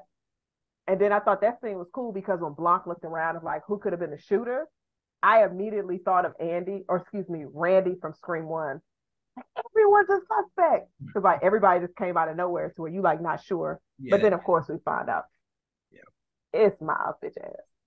Yeah, Miles was really annoying. Another detail that I didn't notice at all, the pineapple juice, which was Yeah, from the beginning when he said, he's like, I think Jason, didn't you say that earlier? yeah. Duke don't dance a pineapple. And he really don't, because like I think like one, he can't even have a drop. But that's kind of trash, because pineapple is one of the best fruits. That's my ledge. But like not even That's not no ledge. Completely right. yeah. But that was funny. But again, Miles displaying that untouchableness, which I mentioned earlier, where he's just like, okay, you figured me out, now what? And I thought this part was interesting. And I also was I didn't think I watched like what? Hell no. Cause this the third time that Helen or Andy has done some dumb stuff. And she comes in here, You're right.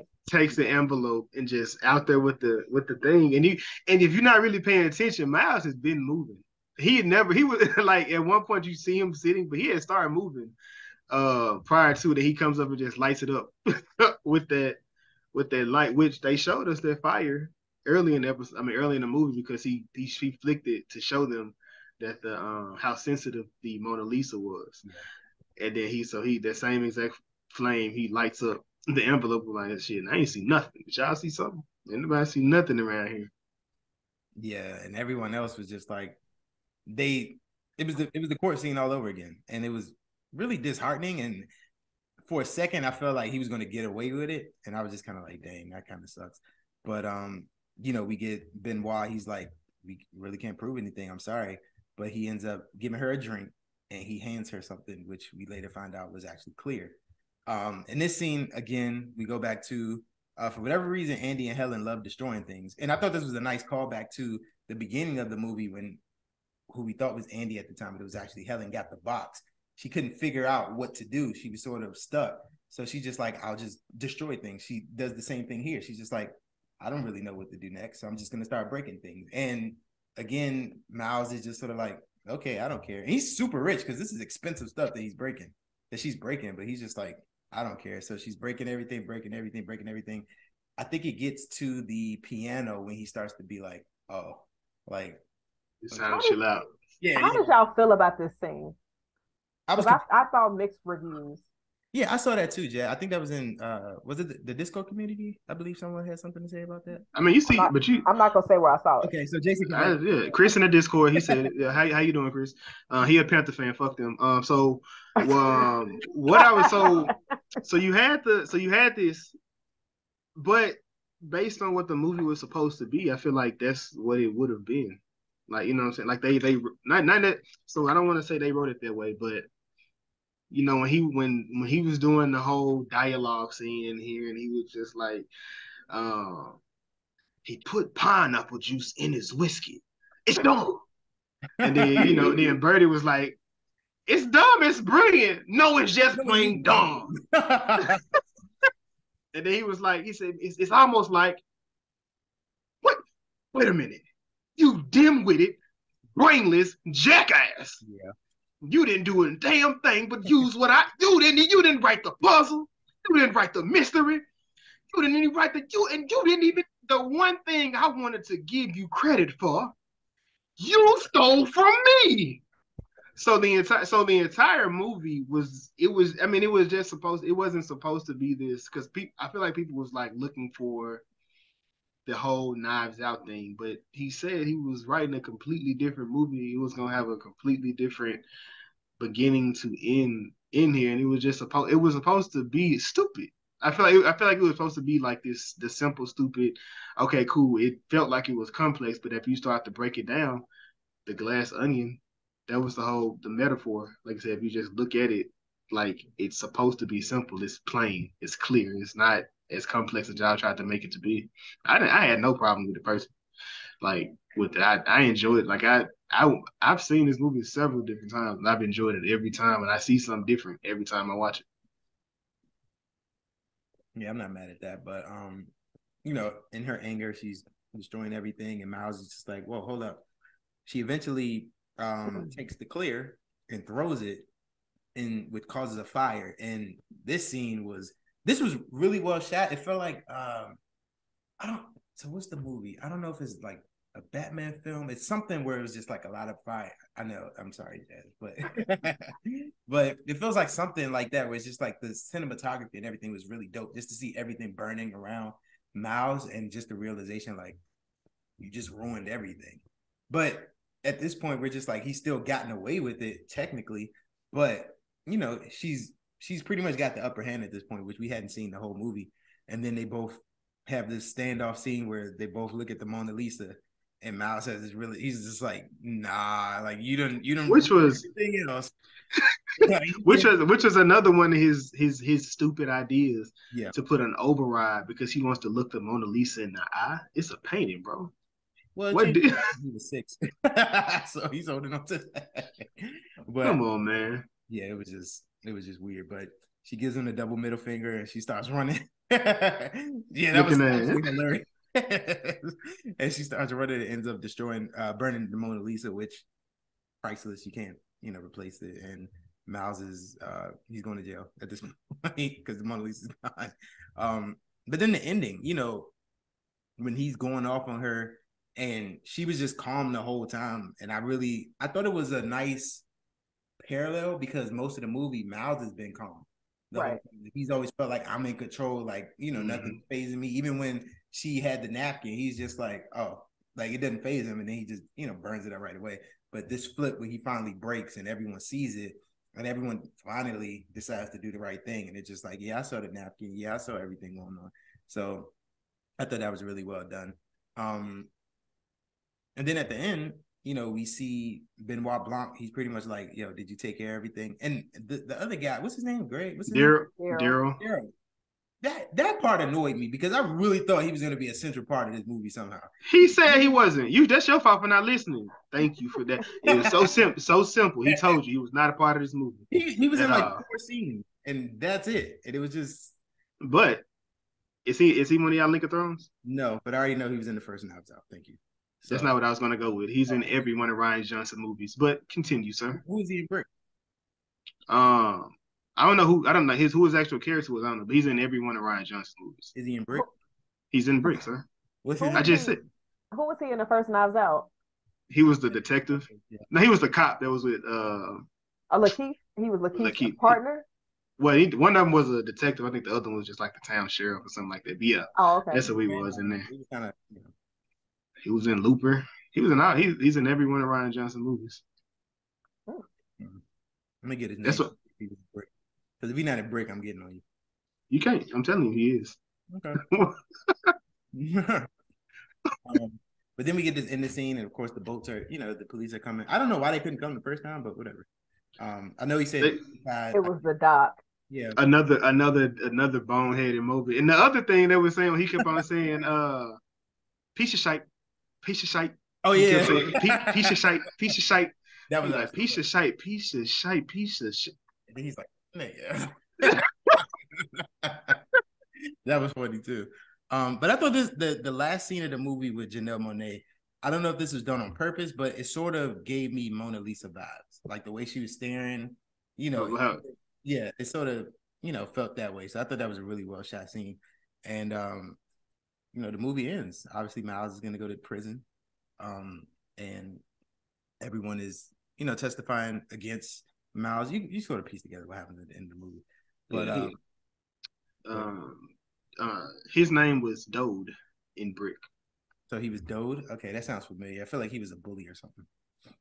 I'm trying to test me, bro. Stop fucking playing, man. You just looked it up. But I told you he was in the movie. I just wanted to know who he was in Brick. He's in every Rian Johnson movie. Okay. All right. I'm glad you figured it out. But yeah, Knives Out, Glass Onion. Of course, was it good though? My answer off top, I'm gonna say it was amazing. I really enjoyed this movie. This and Bullet Train. We did Bullet Train last week. You guys check that out if you haven't. Really rewarded a rewatch because of the little details that really bring the movie together. Things that you miss. We talked about Batista talking about the pineapple in the car. Just mad details that you wouldn't really see on your first watch.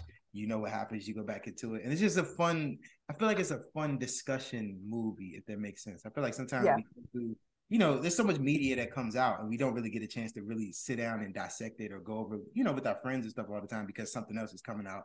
and it's just everything coming. But this is one of those films where I think, you know, it's good that we reviewed it because Jason noticed something, Jazz noticed something, I noticed something, and then we could just bounce it off each other. And it's just something good to be like, oh, I didn't even notice that. So I really like this movie for that reason. Jazz, was it good though? Absolutely. I definitely enjoyed this film. I hate I didn't see it in theaters because I know that y'all both said y'all saw it in theaters and it was a great experience. But I enjoyed it a lot. Jason, I see by the sweater you definitely did. For sure. For sure. I think that might be my favorite. Well, I mean, it was. I mean, I seen it before most people, so I could put it in my top. But yeah, I definitely enjoyed it.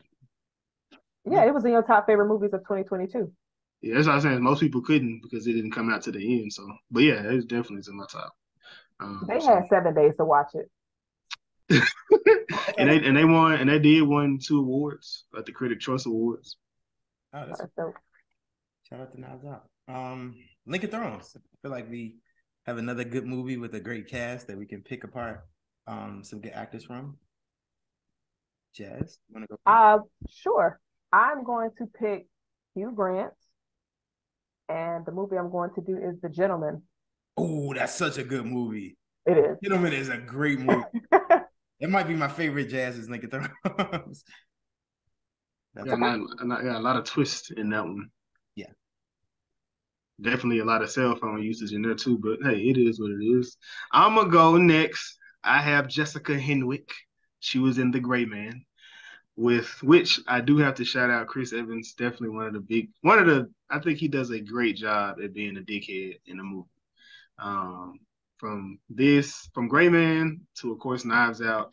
Also, when he was the one of the 13 boyfriends you have to fight, whatever that movie was. I can't think of it right now. Scott Pilgrim versus the World. That's it. Scott Pilgrim versus the World. You knew what I was talking about. Thank you. You led me to the right path, sir. Yeah, he plays a great douche in these movies. So yeah, I think he's found his true calling. Okay. My Lincoln Thrones is gonna be Edward Norton. Of course, he's been in a lot of different movies, but one of my favorite movies, of course, it's a really good movie called Primal Fear. It's actually his debut movie, first movie that he was in. And I just came across it one day on TV and just sat down and watched it. And I was just like, yo, this movie's fire. So I would definitely recommend checking it out. It's an older movie, came out like 90, 95, 96, something around that time. But have you seen American History X? I have seen American History X. I was hoping he wouldn't say that movie because he wasn't. Good movie, but no, I like Primal Fear. So he was also the Hulk. He's been in that movie. So shout out to him. That's a fact. Richard Gere is also in that movie. From Pretty Woman. Walking down the street. One of my mom's favorite movies, for a fact. It's a fun movie, huh? I bet. So, agree to disagree. This is our new segment. And last week last week was hot. So, if we have a topic this week in mind, Jason, anything? Oh, no. Oh, so what? No, I'm like, did you forget? Because me I didn't. Chris, I didn't. No. So, agree to disagree. So this one, I felt like we were, going into it. My question to you guys was, because considering that this is the second installment in a series, I know Ryan Johnson, he wanted to keep the Knives Out from the actual title, but of course the production company wanted to keep it in there so people would know what it is and how to tie back to it. But I mean, I feel like if you got Benoit's face or Daniel Craig's face on the front, just like in James Bond, people will know. Because none of the James Bond movies ever is a 1, 2, 3 or whatnot. So my question was, as far as just within the 10-year time frame, what is or are some timeless movies that you guys would, you stand by, like you would stand by this movie? It doesn't have to be 2013, Chris, just within the last 10 years. And would you consider Knives Out a timeless movie? So let me ask this. With this question, what are your parameters as something that is timeless? You picked it. I can't tell you. I can't tell you what I feel because my thoughts on what's timeless versus what your thoughts is versus what Chris is. Is it best for us to say what we consider timeless? You can. If you want to do, we can define it between the three of us. If you want to do it that way, and then we can make the conversation based on that. Yeah, I guess just to get some clarity. Unless, Chris, were you about to say something? Yeah, so for me, a timeless movie is a movie that is rewatchable. It's something that you can go back to. I feel like it's something that can be quoted, and also referenced in different films. So we've reviewed even some movies where we've gone back and we're like, oh, this is something that still stands the test of time. We talked about Scary Movie being one of them. We referenced Mean Girls, just different things. Even we've been talking about Batman a lot, but The Dark Knight, the Joker has some memorable lines and everything that still get quoted. Even this day and age, I guess something that could be used as a meme that we see pop up a lot. Those type of things is what I would consider quotable. Also, I think it's something that was successful. So success is, relative, but I feel like at a certain level, either it's talked about a lot or it's made a bunch of money, either or. I feel like that could be not really the basis for a timeless movie, but I think that's something that you could possibly take into consideration. And when I name one of my movies, I'll explain my reasoning a bit more why. Let me ask this. Would you consider something that's timeless also something that age well? Because your definition kind of reminds me of when we had discussion of did this age well? Yeah, because I feel like if it's timeless, that's something that you can go back to, something that's, you reference all the time. So I would say so. Jason, what about you? I don't know. So the money aspect doesn't matter to me at all. Like, right? Because some movies, I say it stay straight to DVD, but like a lot of the movies in the '90s, I don't know how they did in the box office, but over time you're like, man, that movie was freaking great. Why didn't people go and watch this? Or why didn't it? And then over time it's like people then begin to buy into whatever this is. So so age well is as in regard to what? Like, are we talking like Scary Movie age well? Because it didn't versus something like I guess you can use that Home example, Alone. or you can do when we did our review for 13th Ghost. You mentioned that really didn't age well. It didn't. So relax. I just think of something that could still be referenced, that's still in a way relevant. Whereas, people still talk about it in regards to maybe a meme, maybe a line that's quoted in Dark Knight. I'm shoot. You could Scream versus 13 Ghosts. It was like 5 years in between when them two movies was made. Scream is still quoted. I'm not saying that you can't quote something for 13 Ghosts, but I can't. And I don't know what relevance it did to the culture. Like, it didn't change. I didn't know what shift it did to the world, but even when it came out, I was gonna say, what type of spiritual horror movie actually changed the culture? Spiritual? Yeah, but I guess before you say anything, when the Poltergeist dropped, the original, folks was like, let me make sure this house is not being built on a cemetery. So, The Exorcist, because they're still like, whenever people do like their top horror movies, like The Exorcist comes up. How old are these people? Chris is like 32. 31. Okay. So Chris, you put that. Oh, you did mention that. Yeah. Is it in your top 10? They're remaking it. Like, it's about to come back out, and it's gonna be the original Exorcist in your top 10 scariest movies. Yeah, I think so. Mm-hmm. Just because of like interesting. Yeah, impact. Like Jason said, relevance, it aged well. Yeah. But I'm saying like for you, not like its impact for everybody else. Yeah, for me personally. Yeah. Oh, okay. Yeah. So the movies work. Like, now it's kind of, it's hard to do them, but The Conjuring, we see where that's at. You have Insidious, we see where that is. It's coming back out. Like, all these, they're relevant. They definitely shift things. Well, for me, I'll go first as far as timeless, because I feel like we've sort of gotten sort of a baseline of what we want it to be. Can we agree with that at least? Of how we're determining what a timeless film is. Jazz. We're not adding money to that conversation, right? Okay, we can take out money. I only said it because of my example, and I'll sort of explain it when I go into my two films. But these two films, for me, not to say that these are the only two films that are timeless, but the two I consider without a shadow of a doubt are Black Panther and Get Out. I think there's no doubt about either one of those movies being timeless.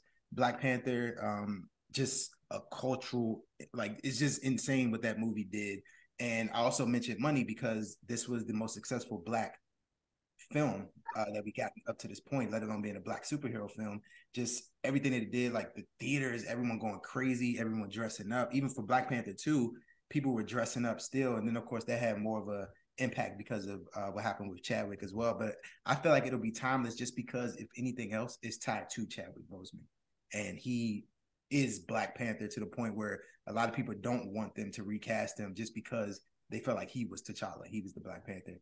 Wakanda Forever is such a big thing, like the Black Panther, all of that. I just feel like Black Panther is a timeless movie. And Get Out, because it's original, for starters. It's first of its kind, an original film. We saw that Jordan Peele was able to do. And just from the trailer, like a lot of people, I remember the trailer dropped and a lot of people were really intrigued. They're like, yo, I really want to see this because we didn't know where we were going. I feel like social commentary in that movie was great. I feel like the acting was really good. You know, it was a movie where you're just like, okay, what's happening in this film? And, you know, we get memes from both of them. I mean, that's, you know, that determines relevancy nowadays. We're in social media age. So you have, you know, memes define different things, whether it's, oh, what is that from? Or whether we know what it's from and it's just relevant to whatever we're talking about. But Get Out and Black Panther, without a doubt, are timeless in my opinion. What you got, you? You want me to go shoot? Because Chris took my Get Out. That definitely was in. I got one, but I because you wanted two. I don't know what my second one is. It doesn't have to be two. That was just my two. If you have, yeah, he had two. So Get Out was definitely one of mine because it, like, we know, right, what that film did when it dropped. Another one which might be controversial is Dope. As far as when it comes to an original film and like an ensemble cast of people that you see where they were then to where they are now. Like, of course, you have the lead Shameik Moore. He's in the Wu-Tang series. That show people is killing it on Hulu. Just got a third. I think this might be a final season, a third season of, or it may just be a third season. I'm not sure. He's in there. We got Zoe Kravitz. Yeah. We see where she is today. And I feel like, is Tessa Thompson in that as well? No, it's not Tessa. It's just Zoe. Well, it's also they had a girl in their group, but I don't remember what her name is. But that's a Kiersey Clemens. Yeah, there we go. Kimberly Elise. Yeah, like, I mean, just based on their cast, based on their story, like, yeah, that's another one that I was just like when I seen it, I didn't see it in theaters. I ended up seeing it like later, and I was just like, man, this is crazy. Then you have, you know, the guy that played Flash Thompson. He was one of in the friend group as well, and he's in the new Scream movie. Just like I said, just looking at where they were when that came out to where they are now. I feel like that's gonna stand the test of time. If you go back and watch it, you're gonna see it. And if you've seen it, you will enjoy it. And if you haven't seen it, you can enjoy it. And just the relevance to it almost felt like Friday a little bit, like it had the comedy aspect, but then it had the serious tone of something that was going on within it. So I had two more. Nice. Wait. You got two more? Goodness gracious. So I'm gonna go down the hero route. I had another one, but I'm gonna wait till after Chris does his. I'm gonna say, of course, Infinity War, Avengers, like hands down, and the fact that movie had such a major impact. Every movie afterwards. Why are you making that face, Jason? I'm just looking. I promise, I'm just looking. Oh, okay. Your face was shriveled up. I agree. That's definitely a classic. Right. I didn't want to say that, but it's just like every movie after that, everybody's expecting that type of energy, that type of product. And it's kind of unfortunate because it's just like, y'all, look how many years it took for that movie to get to that. Like, y'all need to let it build up again. It's like you have to recharge again to get something huge. Like, there's something big is going to come. But just to see all of those storylines intertwined, even watching Infinity War today, love it. Yeah. I'll sit down, like, that movie, it's the best Marvel movie ever made. Like, anybody that says it's not, I'm just like, yeah, I can't continue talking to you because like, it had action nonstop. The movie started on level 10 and it ended on level 10. It did not slow down. It did not have any parts where you were just like, I would sleep the first 2 hours of the film, like some people say other films had them. But it was just like the movie was just amazing. And so people's expectations after that is just like, I need that. It's like, no, you don't. You need to wait another 10 to 15 years. Then we're going to give you something bigger than that, but you're going to have to wait. So I'm going to say definitely Infinity War. Chris, what are your other two? So I actually have three. And one of them, outside of the 10-year, stipulation that Jason gave us, I would have had 4. And it's funny that Jazz mentioned Infinity War because mine was going to be Avengers 1. But I can't include that because they came out in 2012. But I feel like that's a timeless movie just because literally everybody wants to do a cinematic universe now. And it's because of the success of Avengers. I know how y'all feel about Phase 1. We don't have to talk about Marvel that deep, but I feel like that movie is just timeless. The circle shot, the amount of money it made, the impact that it had in movie making across everything. That's one of my picks. But since we're staying within 10 years, I wanted to go with Into the Spider-Verse. That movie, I feel like as far as animation goes. No, yeah.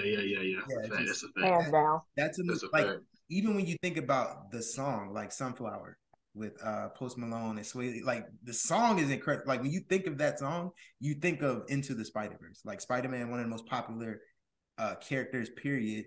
It just pretty much solidifying that Shameik Moore is a legend, right? Like I didn't, I'm not disputing that, but that's another a good point. It just so happened to line up with your part. I actually had this as well, but I was like, I'm not doing the Marvel anything. So. Oh, well, that's fine. I'll do it for you. But my last two, one of them is Frozen. I don't know if you guys have seen it. I don't know if you guys are into it, but Frozen 2 and 1.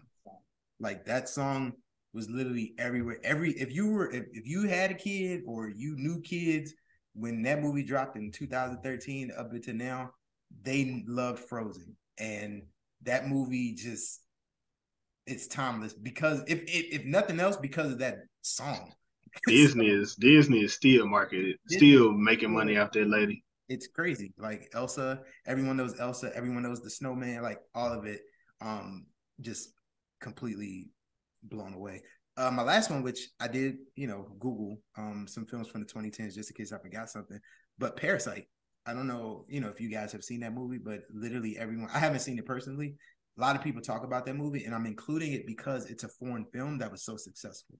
And that's sort of where I came in with the money point that I was making, because this pretty much put to the forefront, like, okay, Americans can be interested in foreign films. And this was the movie that, in my opinion, did it, because this was another memeable movie. Like, you saw memes of this movie, but everyone was talking about it at a certain point where I was just like, maybe I need to check out more foreign films because of this. And I've seen other foreign films. I haven't gotten a chance to see Parasite, but I've seen other foreign films based off of so many people raving about this movie. It made a good amount of money, but it won a lot of awards. It was just like, to me, it was a moment in time where it's sort of, let's sort of take a chance and see where we go and put things to the forefront. I know, we feel like everything revolves around America. It doesn't.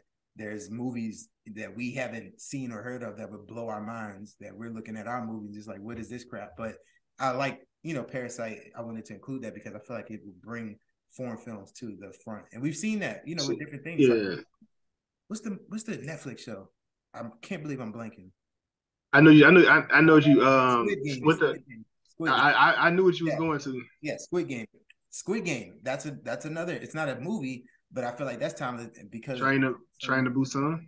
Train to Busan. Like these type of things, it just brings out foreign films into the forefront, into our culture, something that we're not used to, and just makes it relevant. So that's why they're doing. I mean, but they're doing things in film that we, for some reason, we haven't gotten to yet. I'm not sure if they're more willing to take those risks. They're making a lot of that movie, and like I said, Parasite, that definitely transcended whatever I feel like they were trying to do. And it has like a crazy twist in it as well. I've heard the twist. I don't know what the twist is, but I heard it. Yeah. That's just like I'm not really into the whole having to read the subtitles thing personally, but those movies can definitely get you in them. And a lot of movies we end up trying to adapt, and they're not as good as the original film. So, like I said, The Ring, that's one of them. The Train of The Grudge. It's the Grudge. It's the Grudge. There's a Ring too, though. It is both of them. Okay, got you. Okay, so you got that. Train to Busan. I feel like there's a version of Train to Busan somewhere. Like another version, but they have. I mean, they have a lot of different films. Like, I mean, you may be able to see everything, but they're out there. But the Korean films, there's a lot of French films as well. That they're definitely taking some risk. When it comes to it, in those movies, they're making some sounds. Definitely making some sounds. Um, any timeless horror movies you can think of in the last 10 years? She said, "Nah, she ain't. She is not impressed. It's not that. It's That was soft. come on now, Jason. I would now. That is sort of. Who? You said who? Get Out. It's not really super scary, but I mean, it does. I mean, it's a horror movie though. Like it's not a. I mean, it has the horror. I mean, but it's like Scream's not super scary, but it's a horror movie. It's dealing with the killing or like that's a slasher versus suspense. Yeah, this is true. Oh. This is true. I'm blanking on something right now though. Is it a horror movie? Possibly. I really enjoyed Escape Room. The premise of the first Escape Room was really dope. I know people like it's just a Saw movie, but it was a little bit different. Nah, because like you said earlier, I don't know, it was you or Jason, you said it, you or Chris said it earlier, like you like, no, it was you, Jason, you said you like escape rooms. So to see a scary movie where it's in an element of activity that you like to go to where it's just like, damn, next time I go to an escape room, what if it's actually some trap or some people trying to kill me? So, I mean, it's more relatable. Saw, so you're going to get kidnapped, snatched up because you forgot to hold the door for somebody walking behind you in a store. Like, Jigsaw, I'm sorry. But like, don't like that. Room, we're not going down that road. I leave 2022 and 2020. Right. But no, I think it's because like I enjoyed the first escape room. I thought it was unique. It was something people could relate to. It was an activity that they turned into a horror movie that people were engaging in and doing. I'm waiting for somebody to do something for axe throwing. If we keeping it real, like, because I mean, I feel like if you turn an activity that people do in their modern day into like a horror spinoff or like something like that, people are gonna be like, oh yeah, I'll definitely check that out. I mean, I would. I don't know about y'all. Like if it was like a movie with the concept of like maybe axe throwing, but on a darker level, would you be intrigued? I guess depending on how it's done. Maybe if I see the trailer or something. If the trailer is fire. You got Chainsaw Man out there right now, so I mean it depends. I got Cocaine Bear coming, so it depends. If you frame it right, I'm in there. He did not mention Cocaine Bear. He did mention that. He did. I am ready to see that. That movie looks funny. I can't wait to see that. Look, we always talk about Jazz might be the richest. Jason might be the richest because he got money to blow on some of these. He be going to see anything. Tickets ain't cheap. Jason be like, it's not. Like, why? They are $5 on Tuesday. Not them Marvel tickets. I just got my Ant-Man tickets. Yeah, those are I got two. It was $32. I'm glad I didn't pay for it. I was like, Jesus. Nah, yeah. I wonder. I bet this is outside the range. I bet. Right outside. Right outside the frame. I was gonna say the Django. Oh, Django is. I would consider that timeless. No. I'll say why I consider it timeless if you want me to expand. You can. Yeah, so the reason I would consider Django timeless is because it's unique in the sense of Django is not something that you really equate to anything else outside of that movie. So it's not like, certain more common words you would, equate it to something else maybe. Django is Django. That's just it. As far as, slave movies and stuff, we've mentioned before, I believe, I don't know if it was either on the podcast or like a group chat, but you sort of get tired of some of these, Black trauma films. Like, okay, we get it. Like bad stuff happened, but it's not something I always want to see. I feel like with Django, they sort of turned it around and made its own twist, which a lot of people were able to enjoy. Now, depending on how you look at it or how, aware you want to be with different things, maybe you would have a problem with it. But for the most part, a lot of people really enjoyed how they, did that film. And then I talked about quotability and memes. Like, we still see the KKK, and they're having that, the show about y'all are so ungrateful. I was gonna bring that up. That Django, like all this stuff is still relevant. So I think, when you think about timeless movies, especially when we're talking about the last 10 years, which is really modern and social media age, you think about like, oh, is this something I can make a meme about? Is this something that's going to be quotable? It's just those different things, and I would consider Django in that way. But Jason. Oh, and I also got to count. Leo is a legend himself, but Wolf of Wall Street, you definitely got to put that in there. You see, I was gonna mention that, but didn't that drop in 2013? It did. That's within 10. Django was 12, so that's why I was like, you can't use it. Christmas, actually, which is crazy. That's what I'm gonna say. It came out super late though. I feel like because I seen it like right at New Year's, maybe on New Year's Day. I seen it when it had just came out. I was in New Orleans, but that's neither. Doesn't matter. But yeah, I was hanging out, man. What do you mean? And then you went to the movies? I did. Jason would go to the movies on vacation. I will. Me too. Yeah, I don't blame him. No, I definitely would. Depending on what the movie is. Jason probably, go see something. You see, like, I will. Yeah. I will. I definitely. That's my vibe. So fair. No, I ain't gonna kill your vibe. But yeah, man, I like that. That's like I said, as far as just thinking about movies and timeless, and a lot of people feel as if we have to give things time. But did we say that Knives Out was or was not timeless, or would y'all consider it, or is it still too early for y'all? It's too early for me to say. I wouldn't say it's too early personally, only because it's been 4 years now. Yeah, I remember 2019 was 4 years ago. So, it's got a little bit of time. We've gotten a sequel.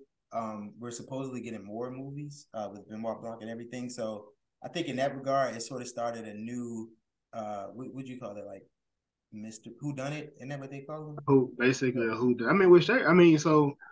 And within it, it spawned a lot of different new whodunit series, TV shows, movies. Like when you start talking about in cultural impact and people following it, you see like that's what's going on right now in the TV world.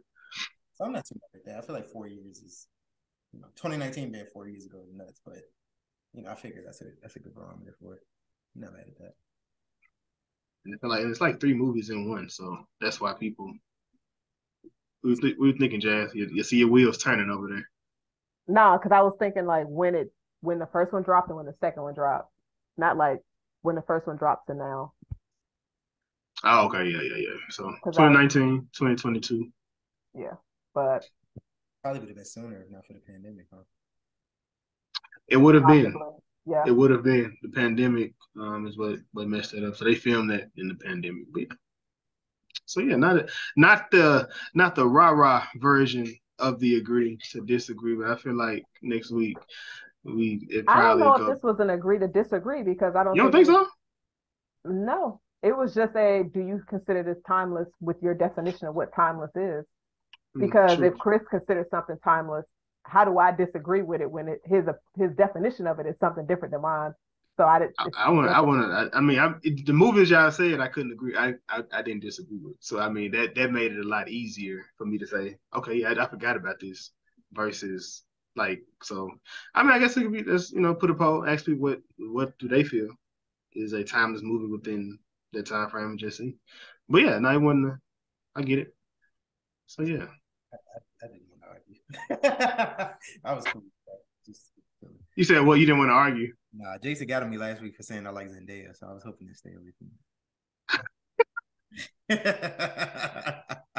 I wanted peace this week. Boo! Nah, that's facts, Jazz. That's facts. We here to argue, debate, fight, throw chairs, yell, scream. You remember we used to throw bricks? Dodging them like the Matrix.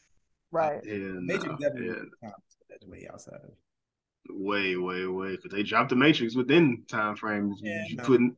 no. We don't acknowledge that movie. Wait. Oh, never mind. I haven't seen it, so I couldn't. I haven't either, but I heard it was. I have my own opinion in that, so I don't know. I just hadn't seen it. But are you closing this out, Jazz? I can. Is there anything else you guys wanted to add? Nope. I guess that's a no. You know, I don't do nothing with silence. Oh well, Ryan Johnson. He has a TV show that's coming out with what's her name? Natasha Leon. Oh, Lennon. Lennon. Leon. Yeah, Leon. Okay, yeah. She got TV show Poker called Face. Poker Face. Another one of Ryan Johnson's exclusives. It'll be on Peacock. So, which kind of sort of pivots or segues next week. The TV show we'll be doing is on Peacock. Best Man find the final chapter. So that'll be a interesting conversation because there's a lot of conversation within that. So I'm still hoping I get something because I'm still watching it. So I'm kind of we'll see how this goes. I think it'll be good. I think it'll be good. Chris, is there anything else you wanted to add? Nope. Again, I always say it every week. I appreciate all the support that everyone gives us. Keep listening, subscribe, rate, comment. Pretty much it. All right, but people. You said what? I said I'll give a shout out to the people. There you go. The people are important. But like Chris said, thank you to everybody listening, subscribing, communicating with us. We definitely appreciate it. I hope you guys enjoyed this episode. Our agree to disagree wasn't too feathers ruffled, but don't worry. Next week, I'll be sure to change all of that. All right. This is the Was It Good Though podcast. Jason, Chris, I am Jazz. Thank you for listening. Y'all have a good evening. Cheers. Deuces.